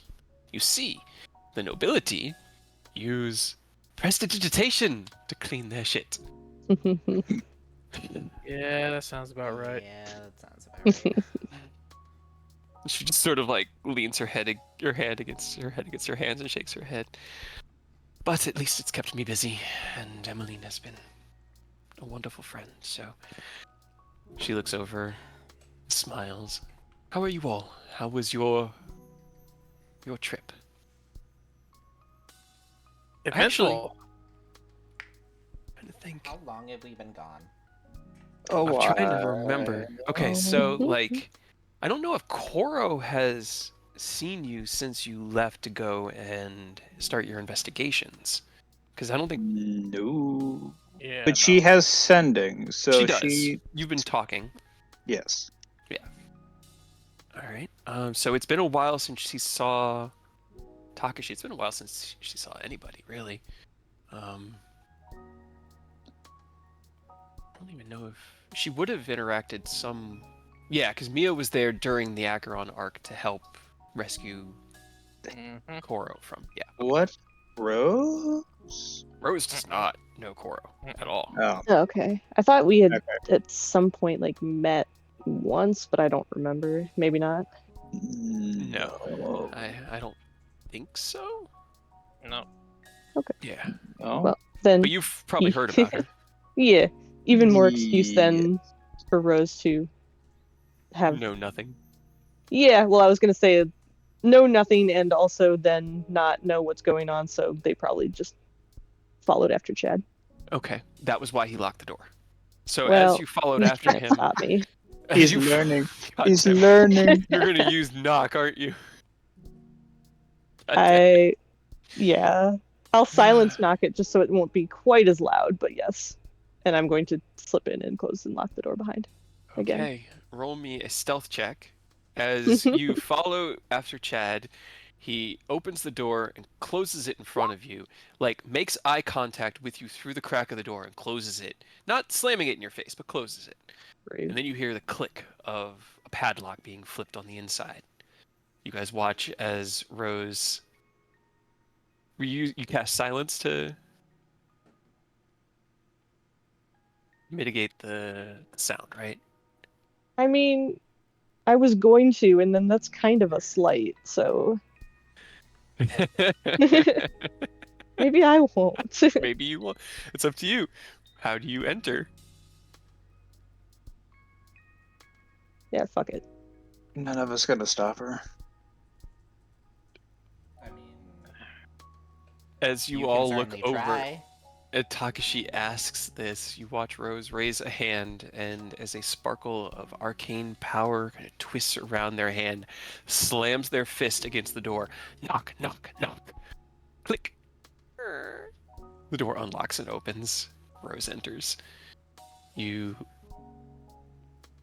enter to see Emmeline sitting behind her desk, piled high with papers.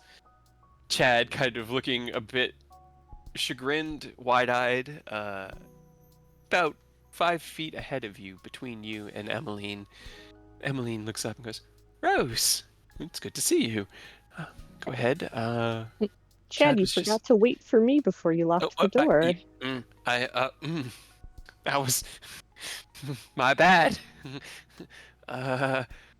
Anyway, he turns and he's going to fill Emmeline in on the sewage situation. So you get to listen to him in his stutter tell her about Koro's current situation as he attempts to ignore you. And I'm actually going to roll him a charisma check to see how well he does. He rolled a Chad natural need 20. multiple locks. I would have to knock multiple times. He takes a deep breath and then, with only a few stuttered words, kind of like holds his posture high and shares what's going on with Emmeline, and Emmeline just kind of nods. We cannot hire wizards to dig a sewer. We just don't have it in the funds, but I understand the problem. Send her in. I'll talk to her. Chad nods, stands up, looks at you, walks past you. Takashi and Aerith. While all this happens in the main room, takes about 10 minutes. What are you two doing? Ken is currently scribbling in his parchment with small diagrams and like I like to think of your battle reports like almost like a Chronicles bestiary. Like there's like little sketches of things here and there and mechanical descriptions, and if I'm off, you can correct me. I'm curious how it appears in your mind.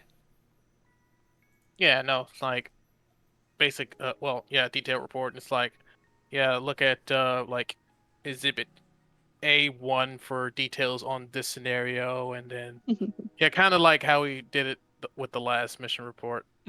Yeah, they all kind of. I mean, Emmeline's kind of got a file cabinet for your mission reports right now. C glossary C. Okay. So Aerith, Takashi, what do you do? Is Kuro in talking with Emma now, or is she still in the lobby? He's still in the lobby right now. She's kind of got her head in her hands and is just sort of like shaking it back and forth. And I'd probably talk with her and then try and help her out as best I can. Like, say, have you tried this? Have you tried that? yes. Have you thought about, like, making your own money? Like, maybe developing a printing press? I don't know if they have that here yet.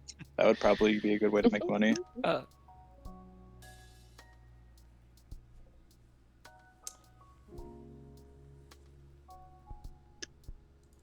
okay.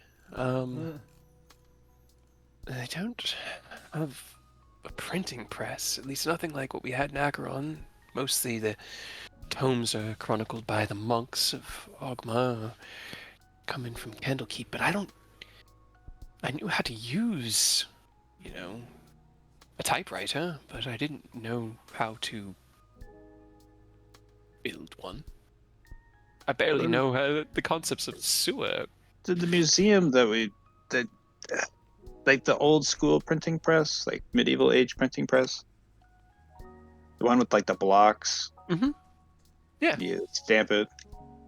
She knows That, of that it. should be that should be easier to build. I'm sure one of the blacksmiths here would be able to figure it out. She just sort of nods. I mean, it would definitely earn us some money, so I'll add it to the list. And goodbye, Miss Emmeline. See if that's something that might intrigue her. It's a good idea. She The kinda plow been invented yet? Is what? The plow, The plow, Like, yes. not like the hand plow, like the plow harness, like for yeah. The ox plow and the what is that thing called? The yoke. Yeah. Yes, that is. Okay.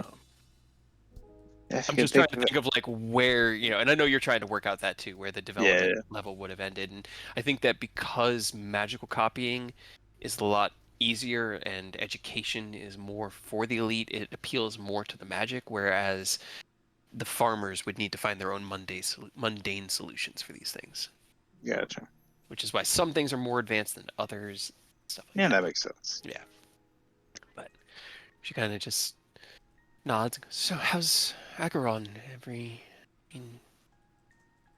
It's been kind of a goose chase. I do have a lead, but I got detoured to the Feywild. Kind of like looks past you at the door and nods. I've heard the stories. I can imagine.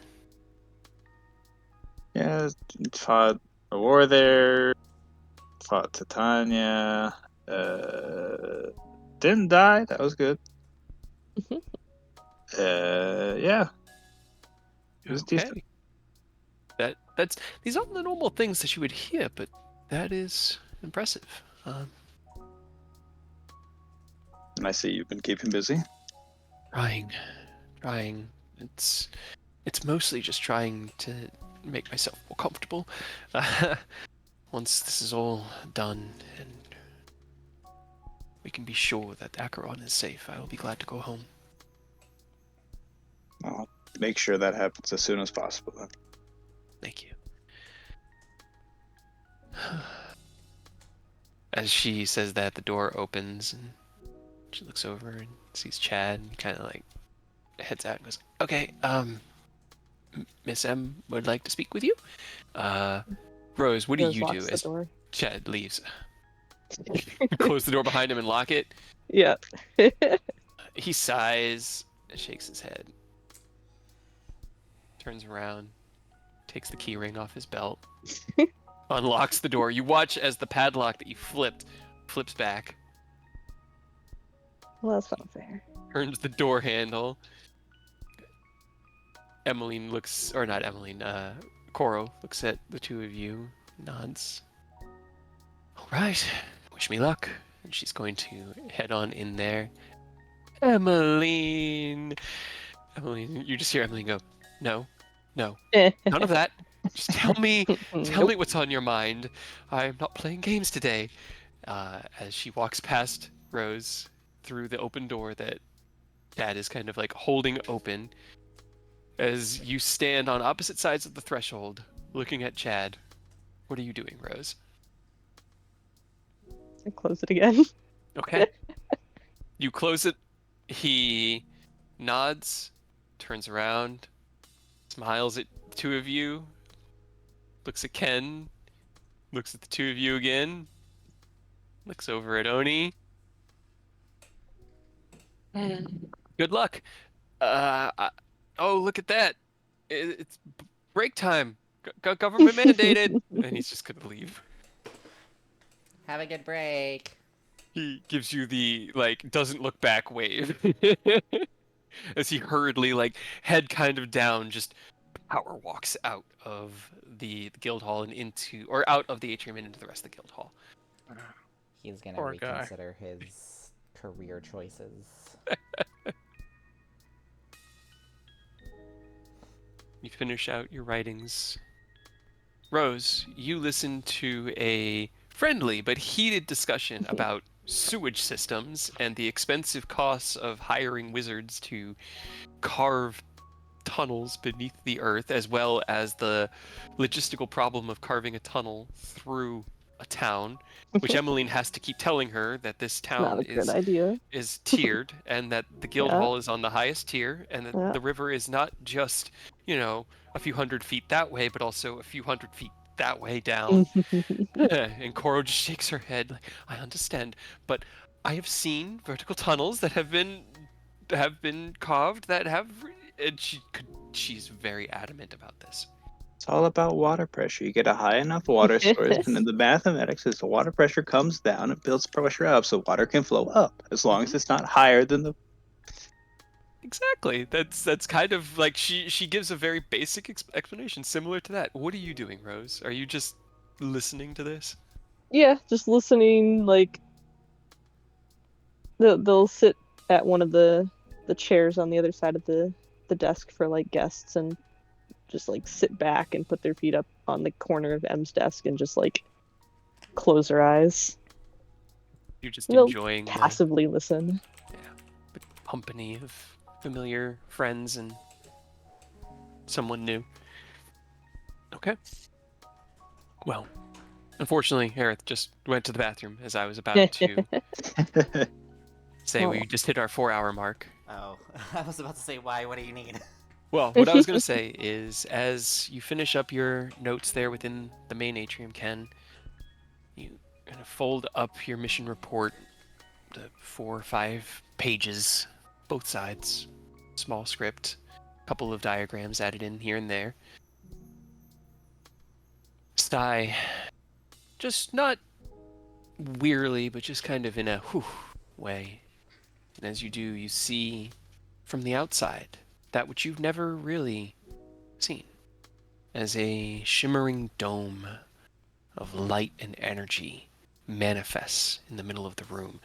In this safe space kind of between you and Aerith and Takashi and Oni, a dome of light manifests and shatters away, and you see Mia and Nicholas smiling.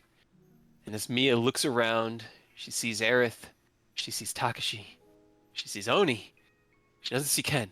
And there's a look of like confusion on her face as she's facing in that direction towards the three of you.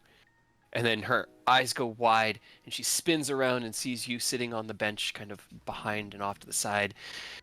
Ken! And she runs over to you and leaps into your arms. Nick looks up at the three of you. Good to see you all again. I hope you've been well. And that's where we're gonna end tonight's game.